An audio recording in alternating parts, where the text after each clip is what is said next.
with October still in full swing, we are looking at horror games from Itch.io. We've been looking at a ton of them lately. I love spooky games, and I hope you guys do too. So this is Cycle of Carnation. So there was a horror visual novel competition on Itch.io someone told me about, so I grabbed a bunch of them. Be them good, be them bad, let's find out.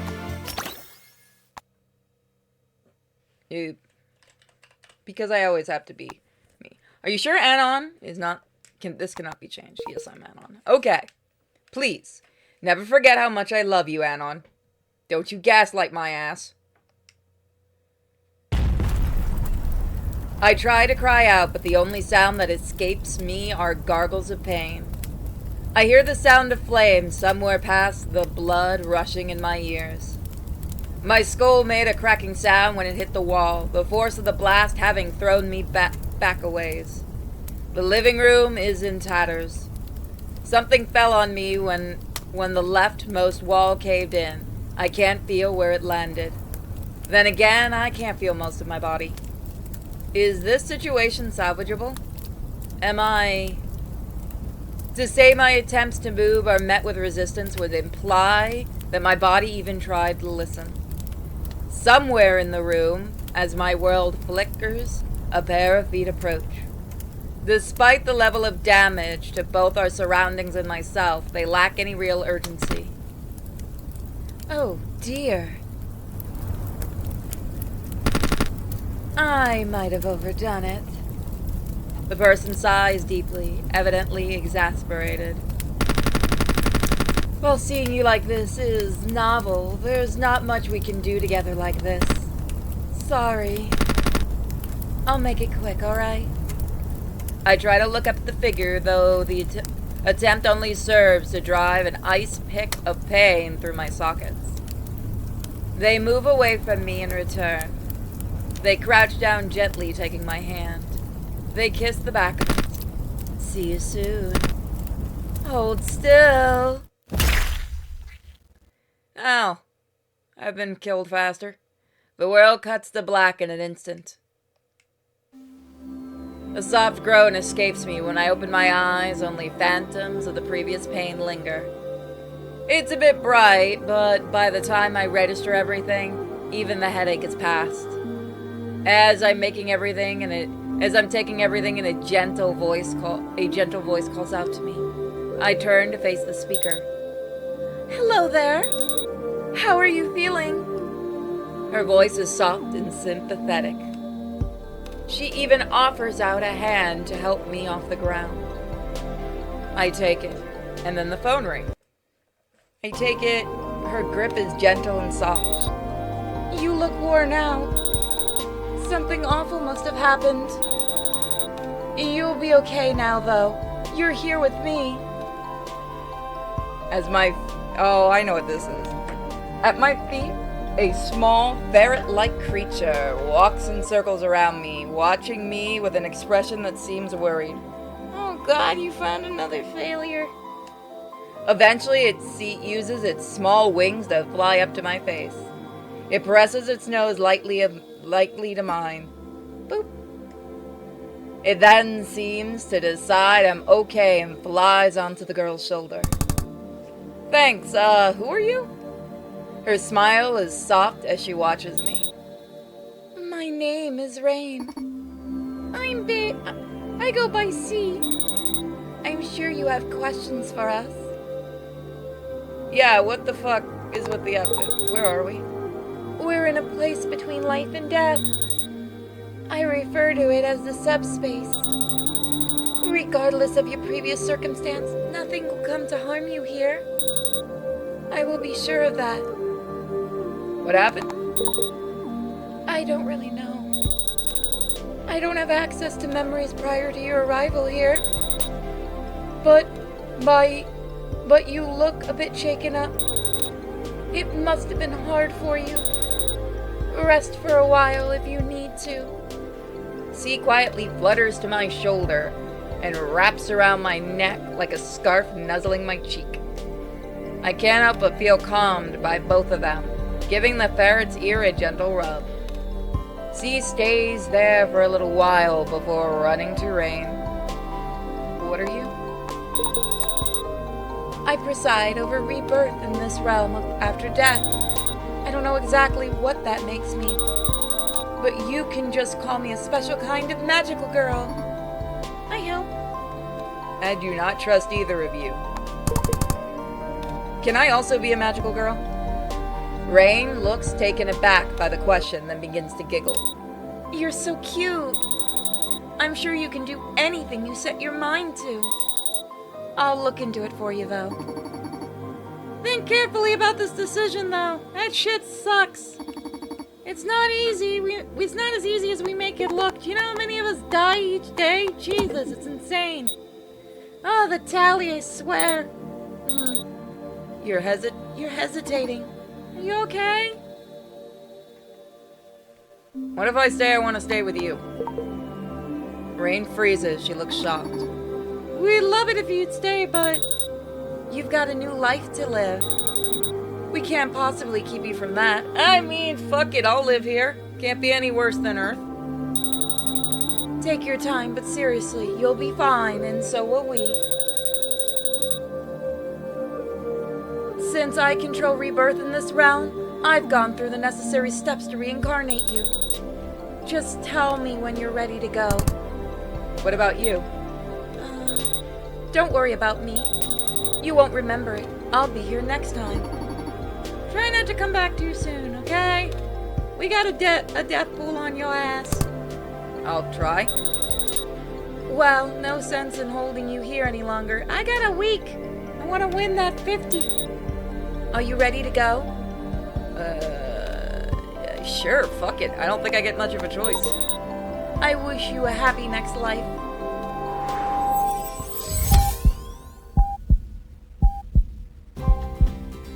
Don't forget that your paper is due next Monday. The portal will be open until midnight. I highly recommend that you read pages 61 through 80 if you want to have any idea what we're talking about for our next class. The lecture hall is already in the process of packing up, the lecture hall is already in the process of packing up their things as the teacher speaks. It's a relief to be done. I'm absolutely exhausted. I see the images. Man, what a day. I look over my shoulder and Adrian appears behind me. He usually sits next to me, but he forgot his glasses today, so he had to sit at the front. I think it was a bad idea to schedule 3 lectures back to back. But hey, at least we finished up early. Plus, I got you to complain with.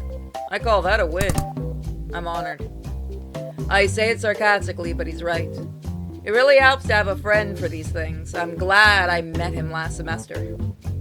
He's been a lifesaver. So, you headed straight home? I think so, yeah. My eyes hurt. Yeah, same. I need a nap. The two of us step out from the lecture hall and into the cluster of buildings that make up our university. Is this gonna be like the magical girl thing the Eldritch Abomination is playing? I shrug my turtle shell of a backpack onto my shoulders as I look around. It's rainy today, muggy too. The fastest way home is the overpass over our university North Street. Whoever named it could have afforded to be more creative. It isn't very scenic, but I think today is more about efficiency. I'm still mulling it over when someone calls out. Hey! If the voice belonged to anyone else, I'd probably groan. I'm not exactly in the mood to talk right now.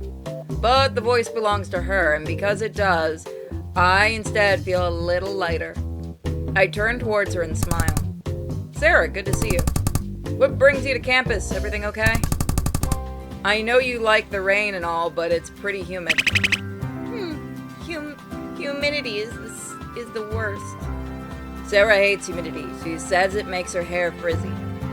I think there's a charm to that, but she doesn't like it. And it's up to her at the end of the day. Yeah, I know.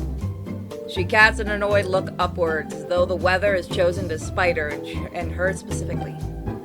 Still, she looks back at me with a grin. But today is your long day, yeah?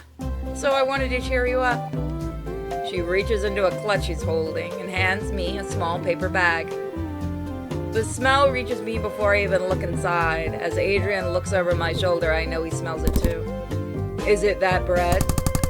Yeah, sourdough. It's a favorite of mine. Or sorry, yeah, sourdough. It's a favorite of mine. The bag is still warm, too. Sheesh. We've known each other for too long, huh? Yeah, not long enough, I'd say. I smile at her. Thanks, Sarah, seriously. Like, of course, no problem at all. Yep, there we go. That's her voice. I'll treat you back with some chai this weekend. Her favorite in exchange for mine. I already know where to take her to. Sunset Book Cafe. She's been the go-to since high school. We need to treat me, but I'll take you up on a hangout. Sounds like a plan. She finally realizes that there's another person with us and jolts upright with wide eyes. Oh, hello! Is this the friend you've been talking about, Volk? She looked at Adrian with a curious expression. He looks curious right back. It's Adrian, yeah? I heard you took notes for Volk when he was sick just before finals. Thank you so much. Next time, I'll bake you something too. I could see Adrian trying to process all this new information at once. I try not to laugh. Adrian, this is Sarah. Sarah. Nope, yeah, that's what we're going with. This is Sarah. She and I go way back. I think we're 5. I think we were 5? What? No, Anon, we were 4. Did you really? No, I haven't forgotten. I'm just messing with her. And she realizes it when she sees the look on my face. Rude. I laugh and give her shoulder a friendly nod. You're impossible, you know that? Did you call him Volk? You have a secret identity I should know about, Anon? Oh, right. It's short for volcano. Volcano what? Guess you just had to be there. Yeah, that one goes back all the way to 5th grade. I don't know which change I made to the chemistry experiment that did whatever that was. In my defense, it was really funny. I definitely owe an apology to the poor janitor who had to pull those shards of the ceiling, though. Pretty sure shit should have been used as a building material. That shit should have been used as building material. If you say so. Despite... Oh man, his voice is making me yawn. Despite the raised eyebrow, he has a smile on his face. You said you'd bake something next time? How long have you been doing that? Oh, do you know the bakery in the south end of the University Plaza? It belongs to my mom, so she taught me when I was really little. Volk was stuck with a lot of my early attempts, though. Sorry about that. I keep telling you it wasn't a problem. You always had a knack for it. I appreciate you saying that, at least. I doubt I'll ever convince her that I truly mean it. You two really close, huh? Oh, I swear, his voice is just making me yawn. I assume so. He's gonna have to get a different voice. Since she put up with my bullshit. I'm not putting up with anything, and nothing you do is bull. You can say shit, it's alright. She pouts slightly and looks away. She's not allowed to swear at home, so it isn't easy for her. Come on, just a word. Do it. Do it, coward! Volk, please. Alright, it's fine. You made your point. I think I made mine too, honestly. What with my bullshit and all. I appreciate it though, really. She sulks at me a little longer and then her face relaxes. I wouldn't trade it for anything, you know that. Well, you two are adorable. Huh? Oh, sorry, my voice. Huh? Oh, I quickly mess up her hair in an effort to pull her from the box. Yeah, we get that a lot. The number of people who have told us we make a cute couple is, to put it mildly, extensive. Sometimes I think they might be... I don't know. I guess I just wonder. Anyway, I'm wearing out. I'm gonna cut through the field to get home. Takes a little longer, but everything's already great enough. I get it, the overpass is fast, sure, but there is something pretty miserable about it in the rain. Adrian is pretty sensitive to that kind of thing. Sounds good. I'll take the overpass this time, and we'll catch up tomorrow. I'll come with you. I want to know if you've learned anything interesting. Assuming you've actually retained any of it. I guess we're gonna find out, huh? I'll probably have more to say tomorrow once I've had time to think it all over, though. Maybe you should tell me what you've been learning instead. I'm not sure that's a good idea. You really don't want to hear about the troubles for 3 hours straight. Bet I'll start a timer when you're ready. Sure. I'll start in the 1600s with the background information, and 3 hours can probably get us through a decade or two. The actual conflict started in 1960s, just for the record. So you prepared? Like I said, let me know when to start the timer. Don't say I didn't warn you. History major, huh? She glances briefly away at me and smiles at Adrian. Yeah, it's a passion of mine. There's just so much to know about what brought us here. It's war, by the way. The answer is so much war. Yeah, that sounds about right. Well, Anon, it's pretty tired. Try not to put him to sleep, okay? She's a great storyteller, so she doesn't need to worry about that. Oh. She was about to put on pout and protest, but my words seemed to stop her. To my surprise, she dips her head shyly. Thank you. I didn't expect to catch her off guard like that. Maybe I should have. She got called annoying a lot when we were younger, especially because of how long she could go on when she got excited, and how it sometimes made her hard to follow. I thought she'd overcome the anxiety a long time ago, but old wounds like that can ache sometimes. Sure, no problem. Wouldn't say it if I didn't mean it. Like I said, adorable. Maybe you should stop saying it before I start to blush myself. Just fuck you two. You two have a safe walk back. Looking forward to seeing you around, Sarah. Yeah. I'll hopefully see you again soon. See you later. Take it easy, okay? Of course, you too. Ooh, had to correct my joke. The two of us give him a wave as he starts off down the campus path, and then we turn away. Where's the blood? I open the small bag in my hand slightly, revealing the corner of the sourdough bun to nibble on. I don't know how, but it feels though they get better every time. I see her watching me from the corner of her eye, her expression pleased. Ready to go? Yep, timer starts now, by the way. Got it, begin. Despite the challenge set up, we wind up meandering through many different topics as we make our way to the pedestrian overpass. I'm more than happy to move away from the subject of school and onto other things. The games we've been playing, the books we've been reading, how things have been with our parents. It's natural, it's easy, it's comfortable, it always is. Which is why, when there's a sudden bulk in the conversation, I notice, and it only makes her attempt to cover the blip up even more obvious. As soon as she finishes her sentence. So, it's a very fun book, very warm and fuzzy. Is something on your mind, Sarah? She stops walking and I stop with her. After a moment of staring at her feet, she turns slightly away. We're standing at the pedestrian bridge and she watches the traffic go by for a surprisingly long time. Concrete jungles aren't the most beautiful thing, but no matter where one goes, heights always create a fascinating view. It's not as busy as I would have expected at this hour. Usually, we have to raise our voices to hear each other, but it feels like she's whispering when she speaks again.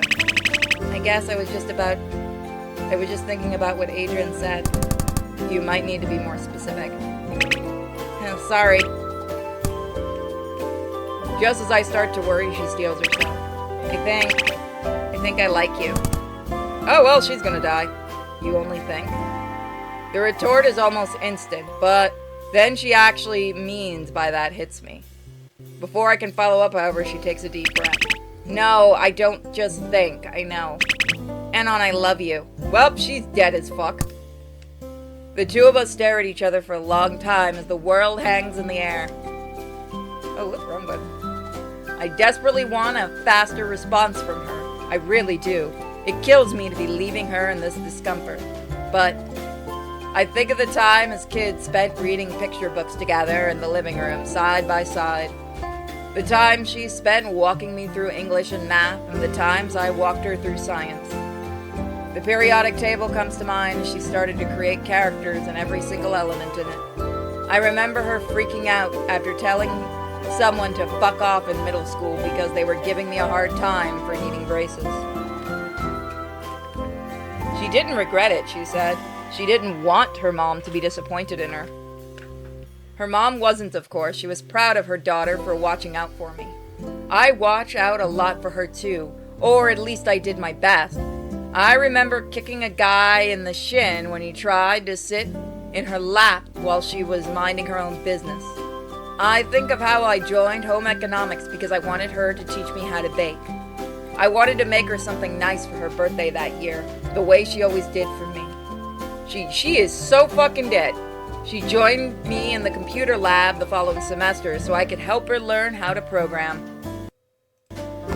She wanted to have the skills to help if I ever decide to create my own game one day. She knew I'd always wanted to do that. The teacher got suspicious of her when she got the same grade as me, accusing her of having plagiarized my work. I fought for her until I proved her innocence. I never let that teacher live it down. She was the one who looked after me after I had my appendix removed and my parents were at work. Okay, no, we get it. But I also seen what it's like when she gets hurt. She's never had a partner, but she has had lots of friends. She has had and lost lots of friends to drama over the years. I've seen what that pain does to her. How she cries, how long she takes to heal from it, if she ever does. I can't imagine that happening between us. But then, I couldn't imagine it happening with some of those other friends either. For all the places we've been together, this would be the uncharted territory for both of us. Even with the odds so low, is it a risk I'm willing to take? The mere idea of losing her scares me more than I ever thought it would, because it never felt realistic. Maybe it still isn't, but... Sarah, can you give me some time to think about it? What? The fear on her face causes my heart to clench. Anna, this isn't no, okay? Then, what is there to think about? Her fingertips tremble, her voice is strangled and shaky. Is there anything you need me to do, or is there somebody else? Hell no, nothing like that. I've never heard her sound so afraid, and I shake my head quickly. You've done more than enough, and you'd know by now if there was another person. It's not even as though I never thought about it before. I want to let it settle in. I want to be sure this is something we're ready for. I've been ready for a long time. Have you really not noticed? Sarah, I close my eyes. Then let's make sure I'm ready. It wouldn't be fair to you if I went into this with any doubts. A few days, that's all I need, okay? I'm about to open my eyes again to meet the tearful gaze. I can hear and assure her that it's going to be okay. That's when I feel her hands grab my arm, and I'm shoved aggressively to the side. Bye, bitch! I let out a startled yelp as I stumble sideways, trying to find my footing. Before I can, my uncle hits the guardrail. It's too low to prevent a fall. People have been saying it for years. Even Sarah and I have talked about it before. I catch a glimpse of her before I fall. Never say no to a crazy bitch. You said yes, Anon. Her eyes are damp, but her expression, there's nothing there. The wind gets knocked out of me as my body hits the asphalt, muting any cry that otherwise would have escaped. My head makes contact with the ground, my vision flashes white. Rain radiates from the point of impact. The sting of whiplash from my neck causes a burst of heat in my skull. Ugh. My ears are ringing beneath it.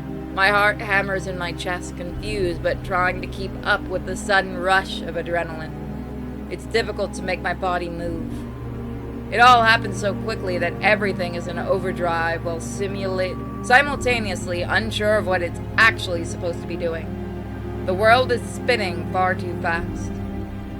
I'm only just managing to draw a breath, barely able to roll onto my side when I distantly hear a voice screaming in horror from the overpass. Do these things even count as guardrails? They would have stopped a fall. I think we just sprained your ankle on the way down. Yeah, I don't know why the city hasn't done anything about it. Maybe because the fall isn't lethal? I guess, but that hardly matters if you fall straight into traffic.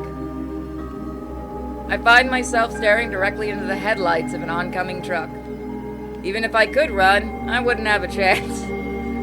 Fuck, that thing's gonna be pissed. I squeeze my eyes closed and look away. My last thought? Maybe it shouldn't be what it is, not when it's her fault. Perhaps it's because of how sudden it was and I simply hadn't processed the reality that it was her, but my last thought is don't look. I don't want what happens next burned into her brain like that. Even if she has to live with whatever happens next, I still want her to be happy. It's over in an instant. There's a sense of agonizing impact, one that only lasts a fraction of a second. Everything explodes into red. And then, nothing. It takes me a moment to reorientate myself as I open my eyes. This place, it seems familiar. Hello there. How are you feeling? A hand reaches out in front of me, an offer to help me stand. I take it, feeling a vague sense of familiarity. What happened? I don't have access to memories prior to your arrival here, so I don't know. Your name is Rain, right? You remember? Yeah. It's a bit fuzzy, but I think I've been here before. You remember? How interesting. Oh, shit. Well, I suppose that saves some time. But if you have any questions, I can answer them for you. Why the fuck did I get hit by a truck? You're so considerate. I've been fine. Seems to me like you've been the one who's going through some things. So don't fret about it, okay? Things have been business as usual. Why am I back here? Everyone winds up here when they die in this realm. It's like a rotating door. That's just how it works. Don't worry too much about it. Yes, this is not your first time here. I'm genuinely curious as to how you remember it, though. That usually doesn't happen to anyone. Do you remember your past lives, too? Oh, sorry, I shouldn't get too excited. I'll get ahead of myself. Will Sarah be okay? Right, her. Don't worry about your friend. I'll make sure she's okay. My reach in that regard might be limited, but it's the least I can do for you. Was that an isekai truck I got hit by? I don't know. Only one way to find out. You'll have to tell me how your next life goes. If your isekai has a title of 3 miles long, I'm leaving. I like the fucking cat. Any updates on the magical girl status? Wow, you remember that too? So cute.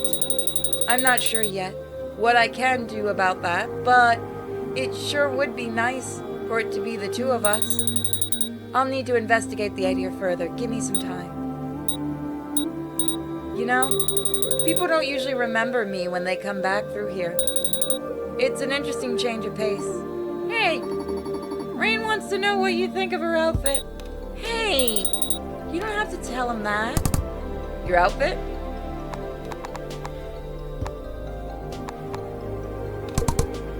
You look adorable. The outfit is the same as when we met, but why change it when it works, right? I knew it. I knew they'd like it.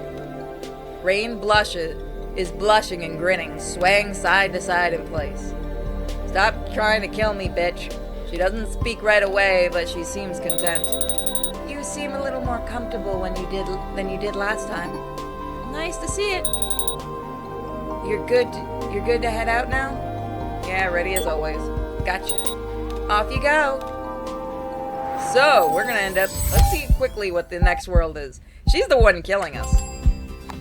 So, that's where we're gonna leave it, and we'll continue next time. Thank you guys so much for joining me. Let me know what you guys think of this game, and what horror game you'd like to see me do. Don't forget I have a long play channel called Xenobite Unicorn, and the Eldritch Abomination as Sinfully Pure. Bye, guys. Welcome back to more Cycles of Creations. Carnations. I can read, I promise. It's a quiet morning for once. This coffee shop is usually pretty popular, but I have an early shift today, so most people are probably still in bed. I envy anyone who needs to be awake at such an ungodly hour. I don't envy anyone who needs to be awake at such an ungodly hour. Least of all myself. That said, good morning. How can I help you? It's a ray of sunshine to see the barista this morning. She works here pretty regularly, so I see her a lot. Aside from the coffee being good, To be upfront about it, I think she's really cute. Of course, I try not to bother her when she's just doing her job. But I can't help the small crush I've developed on a sweet girl behind the counter. It's a little embarrassing, if I'm to be honest. I try not to have illusions about any reciprocation on her part. But it's still pleasant, if a little flustering, when she's in on a bad day. Oh! You're here early today. Anon, right? I offer a smile, trying not to blush a little at the fact she remembers my name. She's just doing her job. Still, it feels nice. Yeah, you're Salim? I've heard your coworkers say it a few times. The surprise on her face fades into a sheepish smile. Yeah. You come in here pretty often. Are you getting your regular order? You remember my order? Large peppermint mocha, right? She snaps her fingers on her right hand and gives a light finger gun with it. I chuckle, unable to stop myself from grinning. That's the one.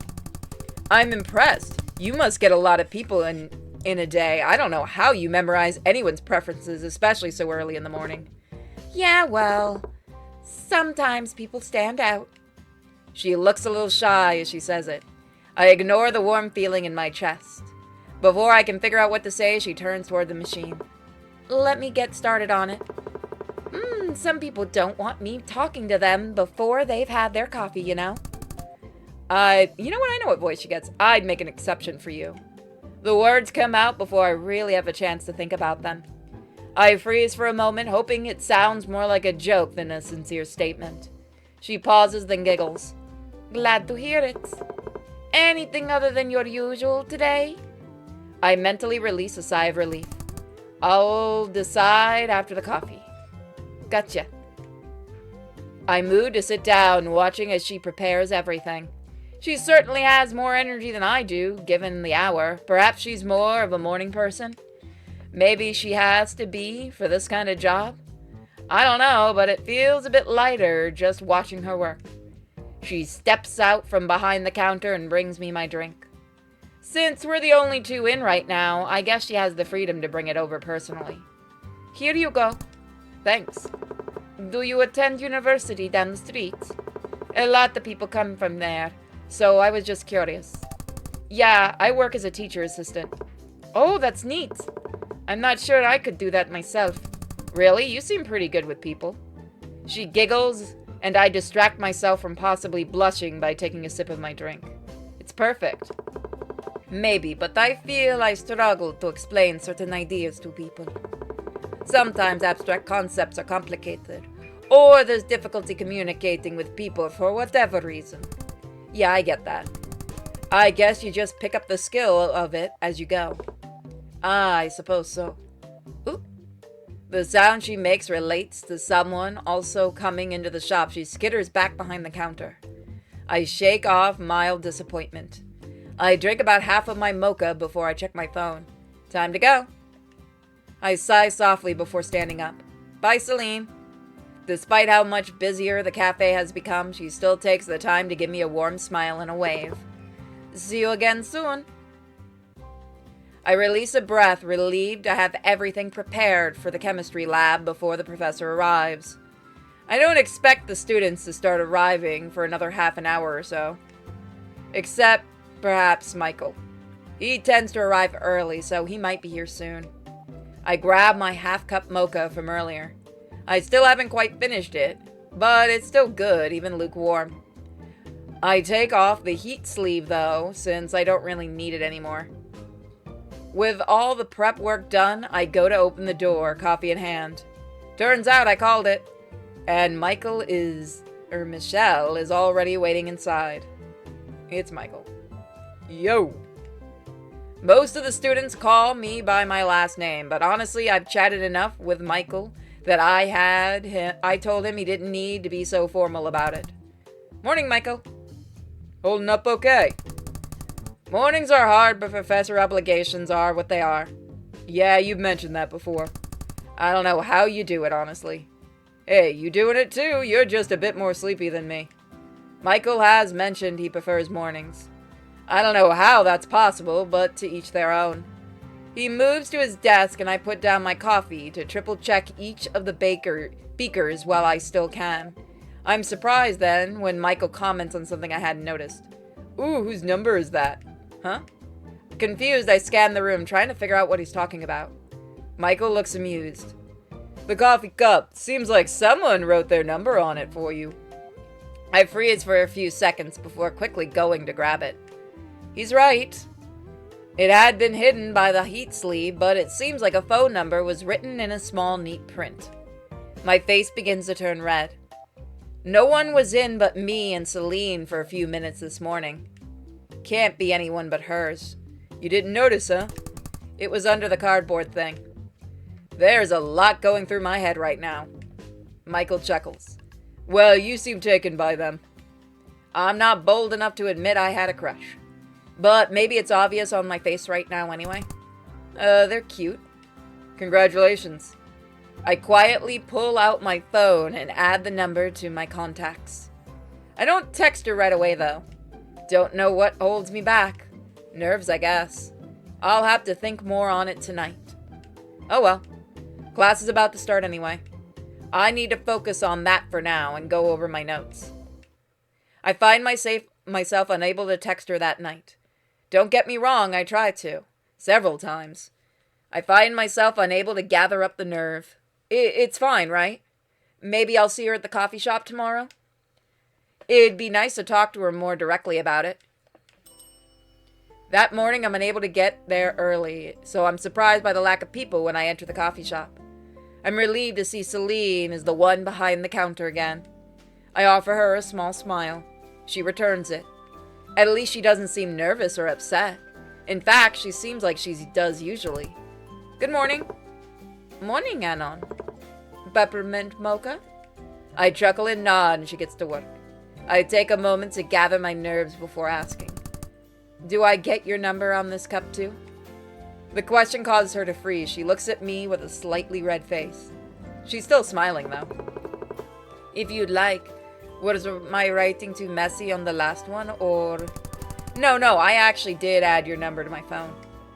I shift nervously in place, trying to find somewhere else to look. I just kept second-guessing myself, like, I don't know. Maybe it was for someone else or something. Celine laughs at that. Come on, how would I accidentally write my number on the wrong cup when you were the only one in? I don't know, I was just nervous, I guess. Oh, you're funny. I suppose. I'll send you a text after work today, alright? If that's okay with you. She hands me my drink. I'll be waiting, okay? So don't make me wait too long. I smile sheepishly. I won't. I take a seat and begin sipping my drink. The tension in my body starts to ebb. This probably is the best way it could have gone, right? It's a relief. I'm surprised when Celine comes out from behind the counter. Mind if I sit with you? It's slow right now and I've been standing for a while. Of course, I'm not telling anyone. My hero. She giggles before taking a seat across from me. We make small talk. She asked how my TA job went for me after I left yesterday. I show her it went fine. I ask about her day so far and she offers me a couple of anecdotes of her own. However, partway through her explanation, I start to feel unwell. Hey, are you right? You don't. Her words start to wobble in my ears. Looks so good. World abruptly tips 90 degrees as I collapse from my chair.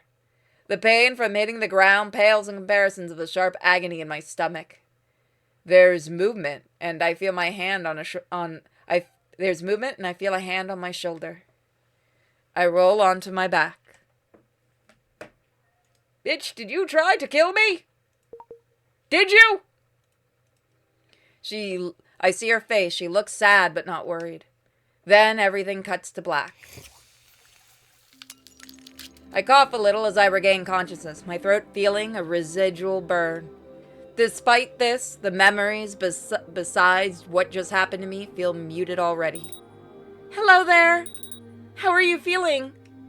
Those words. I opened my eyes. Here again? What happened?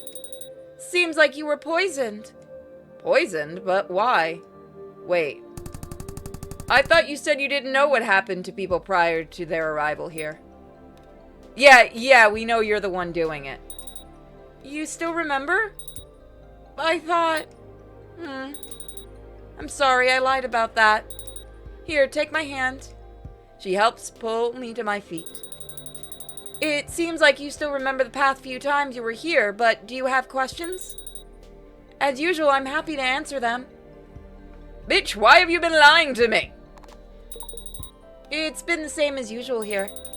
But it's such a change that you seem to remember me now. It feels like I have a friend.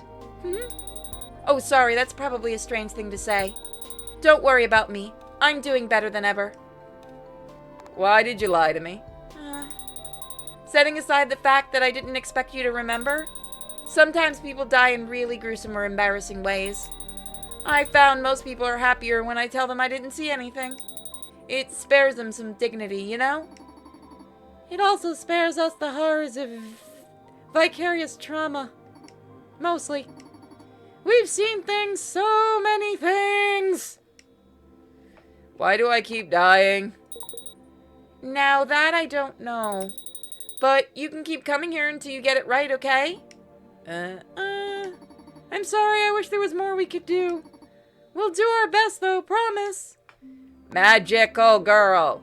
Rain giggles. If I knew how, I would. But feel free to keep asking about it whenever you're here. Tickles me every time. Agreed. Bitch. Hey, I was just wondering. Anon, what do you think you'd do if you'd gotten to live longer than these cycles?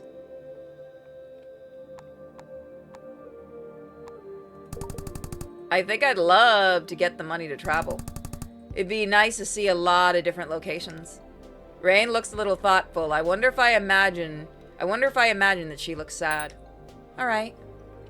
Huh. You should know the routine by now, right? You ready to go? Yeah, sure. All right. On to the next life. Bitch, stop killing me! It's the same fucking place. Alright, so we'll find out our next life next time. Thank you for joining me, folks. Bye. Welcome back. It's time to reincarnate again. Oh boy. There we go. The people seem friendly enough, even if a few of them are a bit daunting. I offer a friendly good morning to the person sitting beside me as I drop my things beside the desk and begin setting up my notes for the morning. As I'm doing that, my gaze shifts over to a few rows down from me. Near the front of girls are chatting about something. God knows what, but I guess it's not really my business. Leading the conversation is a pretty girl with a unique sense of style. I don't know her very well, but we did speak during an icebreaker activity in the first day of class. She was very kind and bubbly. I found her energy to be rather contagious. I've since learned that she had a lot of friends around here, which would have otherwise made it difficult to approach. I thought the popular student label ended in high school, but I guess there's always a chance of things carrying over. Still, the fact she doesn't seem like a mean girl is reassuring. She catches me watching them for a moment and offers a smile and a nod. I smile sheepishly in return. Jess, I believe her name was. She returns to her conversation without drawing her friend's attention to me. She's interesting, huh? I almost jump out of my seat, being unexpectedly addressed, glancing towards my classmate. Yeah. She seems really cool. Yeah, she's unapproachable, though. Unless you're already in her orbit, I have no idea how you get to go about saying hi. I nod. Even just the brief nod I got earlier indicated someone who, while friendly, has a lot on her plate socially. I wouldn't know how to approach outside of that myself. The student and I make small talk until the professor arrives, and I try to focus on class, When it finally starts, I'm suffocatingly distracted by from this morning by the end. I'm a bit slow packing up, so almost everyone has already left. I'm caught completely off guard when I hear my name called. Hey, Anon. My eyes widen in surprise. I glance over and see Jess approaching, grinning. Oh, hey. That lesson makes sense to you? Did that lesson make sense to you? It was kind of a lot to take in. Yeah, I think I got it. I'll probably need to study later. But not tonight. You mentioned you were new to the area, right? I'm surprised she remembers. Yeah, I am. Well, there's a party going on tonight at my friend's place, and I wanted to invite you. There'll be a lot of people. I don't know if you're like the most social person, but I was thinking it might help you meet some people, make some friends, you know? Has to be lonely and scary being new to an area alone. I'm stunned by the offer. She is right. Parties aren't usually my scene, but I can't possibly turn that down. It's surprisingly thoughtful. Besides, she has a point. It'd be good to meet new people, right? Is this what it's like to be adopted by an extrovert? I realize I haven't responded out loud yet. Yeah, I'd love to go, if I'm really allowed. Of course, hold on. She whips out a notebook and scribbles something down before handing me the page. It has an address and a party start time. It might be a little late, but I'll be there about half an hour, maybe an hour after the start time. I don't think anyone will ask, but if they do, just tell them I invited you. Thank you so much. I'm not busy today, and studying can wait, right? I might get there before her, basically. She beams. I'll see you later then. She practically glides out of the room, her mood seeming good. I've never been invited to a party before. I try not to feel a little anxious as I make my way to my next class. It's hard to focus for the rest of the day. I'm sure it's not actually a big deal, but it feels like a change of fortune somehow. Maybe I'm just riling myself up too much. I eventually head back to my dorm room and change into something I hope is at the very least appropriate enough. I keep the address paper on hand in case I need proof of invitation or something like that. Fortunately for me, given my bad sense of direction, the house isn't hard to locate. I arrive about 5 minutes after the time on the note, and am let in by a girl whose eyes light up when I mention Jess's name. Oh God. It's a little busier than I expected, but there's enough room for it, so it's not too much of a problem. I was warned about the head count, so I can't really complain about it either way. I take a seat at a makeshift bar. I don't recognize the guy behind the counter, but he offers me a friendly, lazy grin and greets me like we're close friends, as close as anybody else here. With an exchange of names and some casual small talk, he gives me a soda. I might try alcohol later, but I want to wait until Jess comes by. I haven't seen her here yet, so I'll hold off. I manage to relax a little when someone drops into the chair beside me. Haven't seen your face around here. She's pretty, though. She's dressed up a bit more chic than I would have expected for a party like this. Oh, yeah, I'm new to the area. Oh, you've chosen a good place to party. Oh, the host has questionable taste in friends, but no one I know of will try anything illegal. Well, except maybe underage drinking. Of course, there's always wild cards like you. I can't tell if I'm being accused of something. No plans on causing trouble, honest. My name's Anon. Something subtle in her demeanor changes. I think I passed some kind of unspoken test. Liana. Nice to meet you. Likewise. I offer a smile. She returns it with a confident smirk. She seems relaxed and self-assured. I've got to admit, I kind of envy such confidence. We chat for a bit. She's already got a cup in her hand, but if she's drunk, she's hiding it well. Or perhaps I just don't know what to look for. I learn she's local to the area, having lived here her whole life. She plans to travel after graduation and is getting a degree in psychology. It's a little embarrassing that she has so much figured out, and I'm still trying to get my footing. Still, she doesn't seem bothered. Lots of people are like that when they first get to college. You'll figure it out eventually. It's comforting to hear at least. I assume if you're here, you've got invited by somebody? Yeah, a girl in my class named Jess. Jess? Can't say I recognize the name. Really? She seemed pretty popular. Always has friends with her. She said likely to be an hour or so. Leona frowns. You'll have to point her out to me later then. We talk a bit more. A few others pass by and greet Leona as we chat, and she acknowledges them briefly. Everyone seems to be having fun at least, and I almost forget that I'm waiting for someone. About 45 minutes later, though, I pause as Leona's expression noticeably changes.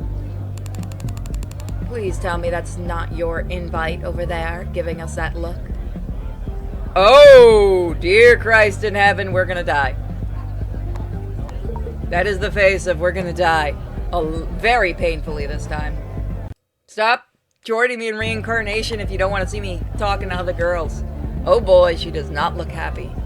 I hate that I can't tell exactly who she's looking at. At first I assume it's me, but I can't figure out what I'm possibly doing to receive that much hostility. The only thing I've done is talk to Leona. Maybe that's it? Perhaps the two of them don't get along? Yeah, that's Jess. I see, so that's what she's going by now. A bitter word surprised me. Is that not her name? Not when I knew her. Huh? Did she transition or something? Oh no, it's not like that at all. She's just... Look, you're going to want to be careful around that one. She's more dangerous than she looks. Dangerous? Remember when I said the host had questionable friends? She's the main one I was referring to. Leona moves to her feet. She's been quite composed until now, but she suddenly seems nervous, agitated even. I think she'll stop giving us that look if I see myself out. Just be careful. She's not well. With that, she slips into the crowd, leaving me alone. I don't know how to feel about it. I can't possibly guess what kind of bad blood the two have between them. As I'm gathering my thoughts, though. Hey, Anon! I jump slightly at her voice. The absolute death glare from earlier has been replaced by an enthusiastic and cheerful expression as she approaches me. I hope I didn't leave you waiting for too long. It's all good. You mentioned earlier you'd be late. I hesitate to even mention Leona. It'd probably just make things tense and awkward. So I leave it be. She hops up into the chair Leona had been in a few minutes before, and we chat. I learned quickly that Jess doesn't drink, so we both skip out on alcohol. The longer we talk, the more it turns out that we had a lot in common than I ever would have guessed. We're both a little on the nerdy side, though she admits she doesn't tell that to everyone. Some people can be judgy about hobbies, but maybe we could play some games together sometime? Do you play Arcane Sigil? I know the game has the worst fandoms known to man, but it really is fun if you play it with the right people. If you're up for it, I guess. Just a warning, I'm pretty damn good. I chuckle and grin. I know that one. I've played it a few times in the past. I haven't had people to play with recently. I'm probably a bit rusty. But I guess I can be pretty competitive when it comes down to it. We'll have to see how it goes. Yeah, some of my guy friends refuse to play with me because they get real salty if they lose to a girl. Sounds like a skill issue. The words escape me before I can really think them over. Fortunately, Jess seems tickled by it. Yeah, it is. At this point, it has been a few hours and I'm admittedly a bit restless. I don't know if she picks up on it, or if she just feels the same way, but for whatever reason, Jess makes a suggestion that surprises me. Want to go for a walk outside together? It's a bit stuffy and hot in here. Sure. It's been great, but yeah, I think I had my fill. We have a brief exchange regarding our addresses. Apparently, her place is on the way to mine, so I agree to walk her home. I'm surprised by how quiet it is outside. There isn't really anyone else out at this hour, it seems. I would have expected more people, but it's really just the two of us. It's a quiet walk at first. I watch Jess pace, following close beside her since she knows where she's going, and I largely don't. Worst comes to worst, though, I can just use my phone to find my way back. Then Jess makes a statement. I saw you were talking to Leona earlier. I get a little uneasy remembering her ice-cold glare. Yeah, she sat beside me while I was waiting for you, and we chatted for a while. She say anything about me? This feels like a dangerous question. Nothing specific, but I got the impression there was some negative history. It's fine, though. What happened between you two isn't my business. I see. She sounds a little lost in thought. Maybe sad. I couldn't say why. Maybe they were friends once. As we pass under a streetlight, I wonder absently if it's safe to ask about her name. No one really needs a reason to change their name. Some people just want a name they identify with. I wonder, though, if maybe she's trying to avoid something. And as she stops, a hand reaching into her bag, I remember what Leona said about her being dangerous. Here should be far enough. I'm sorry Leona told you too much. And before I can even react, it happened so fast, the blade slashing deep across my neck. I barely have time to register the deep wrongness of the feeling. She then tackles me to the ground. Jess looks troubled as she crouches over me. Oh, dear Christ in heaven. Yeah, no, you are psycho. It's a shame, really. She wasn't supposed to know anything. I wonder why. Well, whatever. Sorry, Anon. This isn't personal. I'm already choking on my blood, trying to scream. Why is no one around? Where is everyone? What did I do to deserve this? She raises the knife and dives it into my throat deeper. The damage is definitely fatal, but it doesn't stop her from driving the blade in several more times. The whole time she's looking directly into my eyes. They're the last thing I see as the blood loss, combined with the lack of air, finally take me out. This is starting to take a toll on me. When I open my eyes, my memories of this place come rushing back. Rain's hand is there to help me up like always. For the first time, I hesitate. Something's wrong here. I keep dying, and it's getting increasingly violent. But the memories of the life I lived feel so distant within seconds. Weren't there things I enjoyed when I was alive? Weren't there people I loved? And yet, I only remember the way I died and the girl who killed me. Why is that? If it was just one-time thing, I could write it off. But this is, what, the fourth time? Plus, every time I've died, there's been no one around. Even in the coffee shop, during the hours I was there, it should have been busy. And then stabbing under the streetlight. These girls, they never seem afraid of being caught. Are you okay? What's wrong? I take her hand. Nothing, the last death was just painful. You poor thing. If I can pretend to be unsuspecting, or at least civil, I'll learn more, I think. Rain lied to me once. Whatever she knows, I need to find out. Why do I keep dying like this? I don't know. I guess your luck is pretty poor. Please don't look so sad when life hands you lemons and all that. Is my life the lemon in this scenario? C generally seems to consider the question, thinking about it for an alarming amount of time. Eventually, I shake my head. Rain cuts in. You know what? Never mind. Hopefully the next round you'll get luckier. I don't believe her. She has to know more than that. Are you sure about that? She hesitates, biting her lip. Well, I might have an idea, but I don't want to say anything when I don't have all the facts. If you still remember next time, I'll let you know. I guess I'll just have to take her word for it now. Are you able to leave this place? This place is my home, and it's my duty to help the residents of this realm reincarnate. I watch over things. Don't worry about me. I'm okay. I'm not necessarily worried about you in that context anymore. Magical girl. Do you want to make a contract? Contract. Absolutely the fuck not. The ferret giggles and does not elaborate further on that offer. That's a ferret? Well, since you've asked yours, one last question for you, I promise. Since you've been remembering your past lives lately, which memories do you tend to focus on when you wake up here?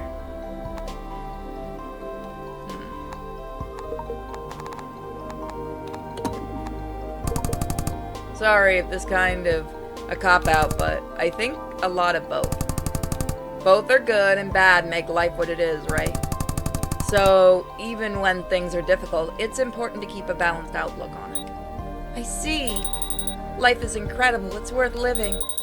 But it can also be really scary. Still, that's the thrill of it. A level head is important to have. Anyway, that's all I wanted to ask. Was just curious. Good luck, dumbass. Thanks for humoring me. You seem more tense than before. Try to relax. I'm sure your next life will be... Rain, are you okay? Oh, of course. I just got lost in thought. You'll be fine. Onwards! God damn it, bitch, stop trying to kill me. So that's where we're gonna leave it. So we'll check out our next life next time. Thank you guys so much for watching. Welcome back to Cycles of Carnation. We're still sure about this, right? We're still sure about this, right? Aw, what's wrong? You scared? No, it's not that, I just... Since when are you a wuss, Tolly? Stop being so mean. I roll my eyes at the two as if the smile of affection isn't still on my face as I do. They're always like this. I truly believe that Lee and Tolly could argue about literally anything, and they often do on ventures like this. I'm sure they'd be inclined to agree. If anything, our walks are just permission for them to let loose on one another. Still, it's amusing to watch them bicker when the real scaredy cat is already clinging to my arm, hiding her face in my shoulder. They're all well aware of that fact, of course. Flora's always been quick to jump into the horror and even quicker to regret it. She's always shows up, though. She always powers through. I think that says a lot about her. A journey like this one highlights that fact. This particular house is one of local legend. With that in mind, it's surprising to see the trail there so beaten up. It's a very old mansion. I've been hearing stories about it since I was a kid. Some say an evil old couple lives there. Some say they hear children laughing. Some argue people see inhuman beasts, and that those beasts guard the gates of hell. I've heard some suggest that another dimension is in there, or that as soon as you step inside, you belong to the fair folk, or to the clan of werewolves or cult that demands new blood. None of that touches on how often I've heard that it's haunted by the variety of who that haunts it. Grieving parents, abandoned children, prisoners of war, serial killers, the victims of serial killers. Demons, fallen angels, lost travelers, ancient forgotten civilizations, human sacrifice. And my personal favorite, some guy named Toby. With all that chatter, I would have expected enough visitors for the path to be well worn. But no. Something about that is pretty spooky in and of itself, and there's certainly a chill in the air here. I don't blame Tolly for having the creeps. As for me, I just wish I'd worn a warmer jacket. Coming up from behind, the familiar face, and one that already looks sick of our bullshit. Granted, I think he was sick of our bullshit before the bullshit even started. Yo, it's just gonna be cobwebs and creaky floorboards. Now's as good a time as any for us to turn around and go home. Roman is Lee's older brother, resident bail guy and professional sibling wrangler. Granted, Tolly and Flora aren't his siblings, but with how long they've known each other, they might as well be. He's 10 years older than the rest of us, so he had a lot of time to learn what nonsense they all like to get up to. What they like to get up to is what Lee likes to call urban exploration. The law calls it trespassing, sometimes even breaking and entering if one isn't careful. The number of times Roman has had to get them out of trouble for something stupid has to be up in the triple digits by now. Of course, I say they, not we, because I rarely ever go to these things. We've all been friends since high school, so I've had plenty of opportunities, but I'd much rather not. Can't say I have a great interest in broken down houses. I certainly don't feel as though they're worth getting in trouble over. I'd rather stay home and play games. It's a lot of fun to hear them talk about it the next day, so that's always enough for me. I've been joining them a lot more often lately, though. That's all because of Flora. She's been more insistent with me since graduation. Says my arm feels the safest to cling to when sudden noises catch her off guard. I get the sense that she means something more than that, but I haven't had the nerve to broach the subject with her yet. I think the fact that I've been coming with them at all gives them a sense of how I feel about her anyway. They've already taken up to teasing us, and neither of us deny it, so it's only a matter of time, I think. I hope. She's really cute. She's enthusiastic, optimistic, she's incredibly affectionate, and she's the group's greatest cheerleader. I'd go as far as to call her our heart. I think Lee and Tali would too. They occupy other niches, and they know it. Lee is the brains behind the group, if our group can be said to have brains. A lot of people have said it's obvious because he's the one who wears glasses. It seems to annoy him.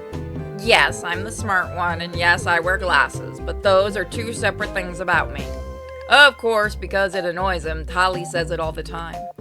She also points out that textbook smart is not the same as street smarts, which everyone but Lee himself would agree that he lacks. Those street smarts, they're Tali's. She has a keen eye for the safety of a building's architecture, for signs of other people around, and the intuition for whether or not the authorities might be nearby. So we have the heart, the skeptic, the sharp, and the smart. Together there are 4 fragments of a whole idiot. I don't know where I factor into the group at all, if I'm being honest. Flora has said in the past that I'm the grounded one. I would argue that Roman, but even Lee and Tali agree that there's a big difference in the energy we provide. I don't know if I understand. I've often felt replaceable. Tali says it's my self-esteem, which she's probably right, but that doesn't mean I'd have to like it. Still, I appreciate them. It's impossible not to smile when I'm with them, and when we're on a journey together, things are never boring. It's about an hour before the path finally opens up to the old mansion. I'm glad that we decided to go during the day. It's creepy enough on the light.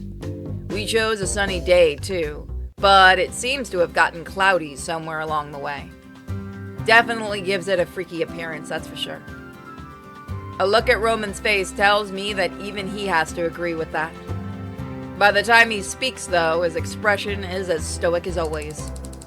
We sure we don't want to pick a different day? Feels like this one could be a funeral for Flora's heart if we let it bust.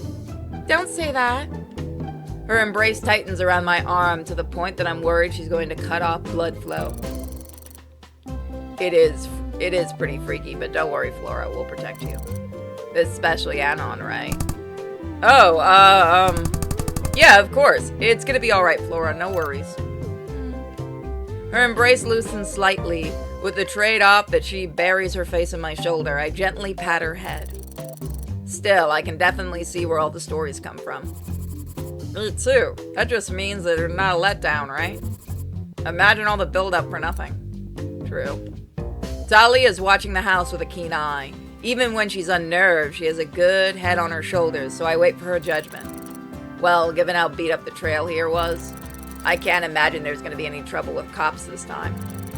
Based on the building itself, I'd say my biggest concern right now is structural. Let's keep our wits about us. I don't want Roman having to carry any of us out here with a sprained ankle. Again. Right again. Sorry. Hey, it's what older brothers are for, right? Roman sighs, pinching the bridge of his nose. Come on, you know you love us. Unfortunately, yes. Given that he's beside me, I give him a gentle nudge in the ribs in their stead. He seems a little surprised, but after a moment he gives me a subtle smile. You'll help me keep him in check. I'll do my best. At the very least, I know I can leave Flora to you. I give her a look and her eyes meet mine. They're shimmering. I suspect most of it is fear, but with her hold on my arm, I also recognize that's beneath it trust. For sure. You know, one of these days, you two really should just ask each other out. Eh? I don't confirm or deny anything. Instead, I just pat her head once more. She doesn't let go, rather waits for either of us to respond.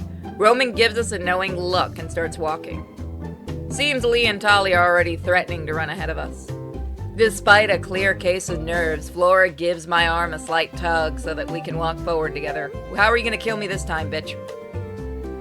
Her eyes shine with tears, but she's staring at the house head on. Her courage is good for my own heart, too. We can do this together. I know we can. Flora and I are still trailing slightly behind when... Whoa. Without even knowing the cause, Flora screams too, nearly startling me out of my own skin. It's enough to make Roman flinch, and when he swears under his breath. Can't remember the last time I saw a rat that big. How long was that tail? What a freak. Big or not, a rodent's a rodent, you two okay? Yeah, it's just brushed against my ankle, that's all. Startled me a bit. Yeah, I'm okay. That took the color out of your face. You sure you don't want to go back? If it isn't the wiry statement this time, but Tali shakes her head. No, that's... I'm okay, really. It's alright, Tali. Didn't get a great look at it, but with a tail like that, it was probably a black rat. They're sometimes called roof rats. Their tails are usually longer than their bodies. They're actually pretty cool when they're not jump scaring you. Yeah, I'm sure. They've seen their fair share of rats before, and while I know Tali's never been a great with them, I never actually seen her encounter one before. This is definitely a different side of her. Although, I wonder if the extent of it's unique for everyone. Flora is poking her head out behind my shoulder, and she seems almost confused. Tali? She laughs, but it sounds off-center, and she shakes her head. Let's go. Before I chicken out. Flora and I exchange a look. While she hardly needs my permission, I bring up my arm as though to let her go. She nods her appreciation at me and releases it, hurrying over to where Tali is. That's one of the things I admire most about Flora. She can put her fear aside to join her team. But when her team needs her, that's when she truly conquers it. She takes Tali's hand and gives it a squeeze. We don't have to go if you don't want to, it's just... When we don't know, I know you regret it. And hey, there's always next time, but... This is a big one for all of us. I don't want you to have any regrets. So let's go together, okay? That way, when we look back on it, there won't be anything you wish you'd done differently. What I wished I'd done differently? Yeah, you're right. Tali's smile is wobbly, but her voice is back to baseline. You said that was a roof rat, Lee. Tell me about him. I watch both Lee and Roman's shoulders relax. Some motion, same exhale, same relief. A rare reminder that they share blood. Sure, they're really common. You've definitely seen them before. They're just not usually that big. Guess they've been doing well for themselves. Now we know they're here, we can keep an eye on them. You watch the floorboards, I'll watch for creatures. Same as always. Yeah, same as always. Always? She stares at the steps leading to the door and she takes a deep breath. Always. Let's go. Flora keeps a firm hold on her hand as she and Tali takes a step one at a time. Lee keeps pace beside the pair, and with a nod to one another, Roman and I watch their backs and follow up behind them. This is gonna go terribly.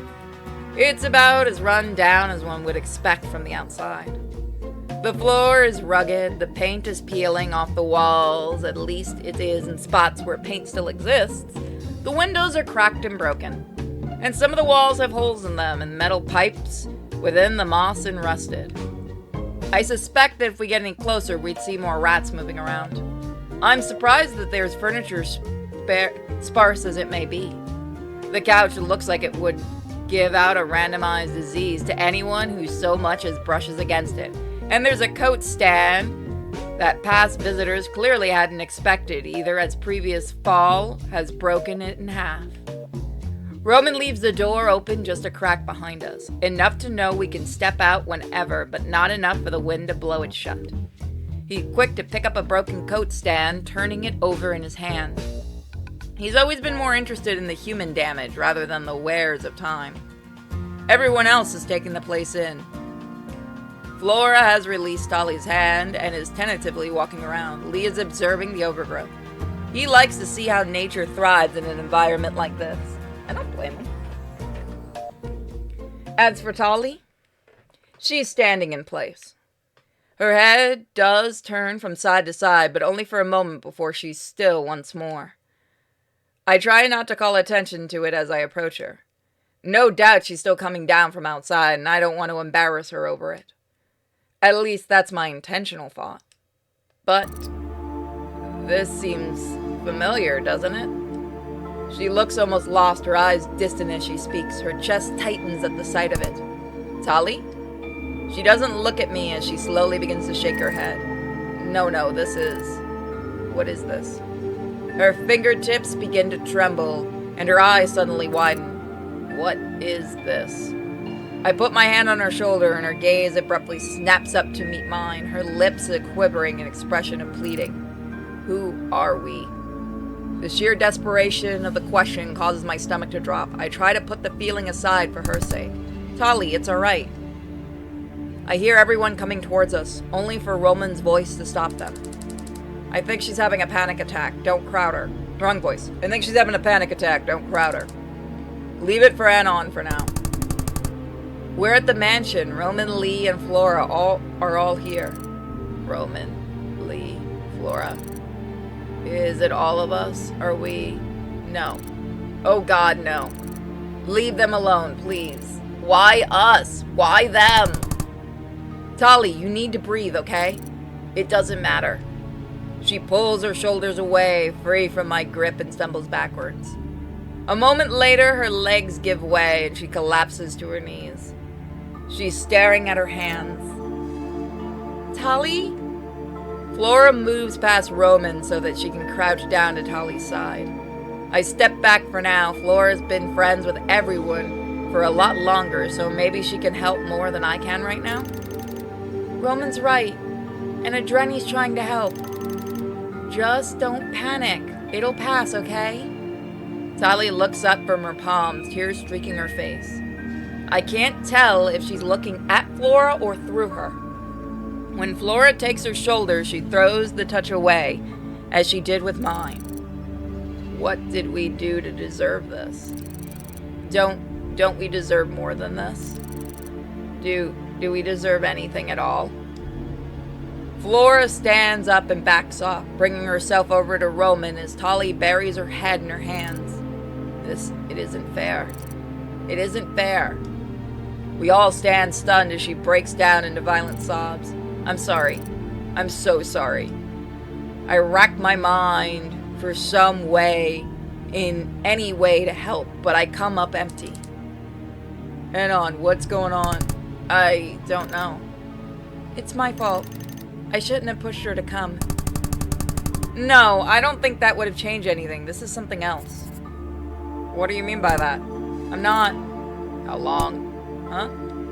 It's hard to say who she's talking to as she raises her head, but it's clear she means for us to hear it, and we all turn to her. How many times has it been? How long will it go on like this?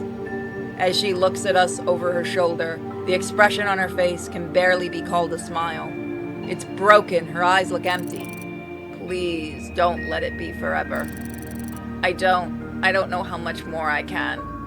Her words stop as we take a step towards her. For a moment, she seems almost lucid as our eyes meet. I take another step forward, her recognition giving me a flicker of hope. Tali, just give yourself a minute, okay? Whatever's scaring you right now, it'll pass. You're with us, okay? I stop a slight distance away. I want to give her space if she still needs it. She stares at me for an uncomfortably long time. Tali, what is it? Anon, you need to. Without warning. Bitch, get away from me. Be gone! Is her nose bleeding? No, that's just her nose. Without warning, she jolts up to her feet and comes towards me in a full sprint. Her eyes are wide in terror, and before I can even process the moment, she has me by the shoulders and she's shaking me. You need to get out of here. Please, I'm begging you. Whoa, Tali, slow down. What the hell is... I want you to live. God, you deserve to live. Run, please, run. My heart is pounding in my chest, and I'm about to tell her to calm down when a sickly heat washes over me. No, I don't know what she's talking about. But she's right. What about you guys? I can't just leave you all here. Forget about us. It doesn't matter. We don't matter. Tali, that's not... We don't exist. We're not real. We don't... Her breath hitches and her eyes fly wide open. I see blood trickling from her lips, and in the moment, time seems to freeze. I can feel it. A shallow heaving of my own breath. Each inhale taking over more and more effort. It slowly becomes more effort than I have to give. I can taste it. The blood in my own mouth spilling in between my teeth. My skin and muscles scream in agony around it. The kitchen blade, the bullet, the carving knife, the precision of a scalpel to the primal force of a sharpened stone. It isn't my wound, though. Not this time. Not yet. I stare at the object piercing Tali's body, though her back and out her chest. The broken coat rack. Behind her, Flora's hands are soaked in blood and she releases the makeshift weapon. She seems ambivalent. Whatever, but not in the way I would have expected. She's confused, but there's no shock or remorse. If anything, she seems annoyed. I've been looking forward to this one. Why did you get in the way? Somehow I know she's not talking to Tali. Who the words are actually meant for, though, is a mystery. It feels as though I barely had time to blink when the reality breaks through the fog and time begins to move once more. What the fuck? This isn't... I look up and see their horrified expressions. They seem stunned by the suddenness of it all and the sheer impossibility of it. It's Lee who breaks from his stupor first. Tali! This one's over. We don't need you anymore. I can only watch as Lee gait falters, with him stumbling and stopping mid-step. Lee? I feel it too. As the blood begins to pour from Lee's eyes, from his fit ears, from his nose, I remember poisons ravaging my side. I remember hands around my throat, broken blood vessels turning my vision red as my struggles finally give way. I remember noises so loud that my psyche falters beneath it, then the crashing down as though it were caved in by a physical force. Lee's eyes roll back, and with a shudder, he falls to the ground. Blood slowly begins to pool beneath his head. Lee? He's staring at his little brother in terrified belief. In disbelief, he slowly shakes his head, and I can see his lips moving. This isn't happening. This isn't... My lips part to tell him something, anything. I hardly even know what, but this isn't going to get any better. This isn't going to be okay. So, what is there to be said? I'm so sorry. And then, I feel an explosion of pain in my head. An impact that shatters bone in an instant. A migraine that only ends when something finally bursts. A flood of crimson pouring from the open fracture. I open my eyes and see it. I can't even tell how much force was used to throw him into the ground, but the damage to his skull says more than enough. I don't understand. I look up at Flora, who stares the whole scene, wearing a face that simply makes no sense. Why? Why is she the one offended? What right does she have to look at us like this? Like we're the ones who did something wrong. Something warm and wet closes around my wrist. I flinch and look back to see. Now I understand why her smile was so broken. There was never anything you could do for us. Please run. Blood is still pouring from her lung to the point where it strangles her voice. But I hear her loud and clear. I look towards the door. I know Roman left it open, but I'm not surprised to see it closed now. Would it even matter if it weren't there at all? Doesn't this go far beyond the mansion itself? Maybe there's no way to get out. But if this is all her doing, if Tali and the others truly don't exist, then there shouldn't be anyone telling me to run. Flora wouldn't be so confused, which means, run! Her scream permeates everything, as though echoing from the earth itself. Beneath it, I hear footsteps walking toward me. I immediately turn away from the sound and start towards the nearest hallway. My thoughts tell me not to expect much. She's far too close to truly escape, and there's no way I can get very far. So I'm surprised when I hear a startled yelp and a thud. Why are you doing this? Let go of me. Let him live. Please just let him live. The sound that follows? I don't look back to see what it was or how it was made. The sensation of a needle through my heart tells me all I need to know. My heart. Has it ever come out before? That my body doesn't remember? I hope it never does. Run. Run! Run! I have no answer as to where. I don't think there's anywhere to go. Every time my sprinting feet hit the floor, things seem to wake up deep within. The penetrating agony of the third-degree burns, and what it means when the flames do so much damage to that limb no longer feels anything at all. Fighting and fighting and fighting to breathe, knowing that the body is breathing, but the brain isn't receiving oxygen. The primal fear, the awful panic of impending suffocation, followed by the uncanny dreamlike state as water takes over the lungs. The spasm of a body as an electrical current causes every nerve ending to fire all at once. It doesn't stop, it chips away at my sanity. The sheer extent of it, the depths of it, the overwhelming amount of it. Why? I know I won't get an answer from Flora, or from whatever name she chooses to go by next. Just let him go. Despite having left her in the foyer, despite knowing that she would no longer be moving, her voice echoes in every direction. It aches with suffering. Why are you still doing this? When will it be enough? Just let him go. There will be other opportunities, other chances. How long? How long has it been since you've been happy? Is that why he can't be happy? Please just let him be happy. Beneath her pleading, a pair of footsteps follows mine. It walks, but no matter how fast I run, it always seems to just be a few paces behind.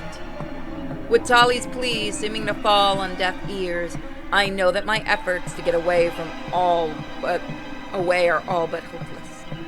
The windows won't open, there's nothing outside, the rooms are all dead ends with nowhere to hide.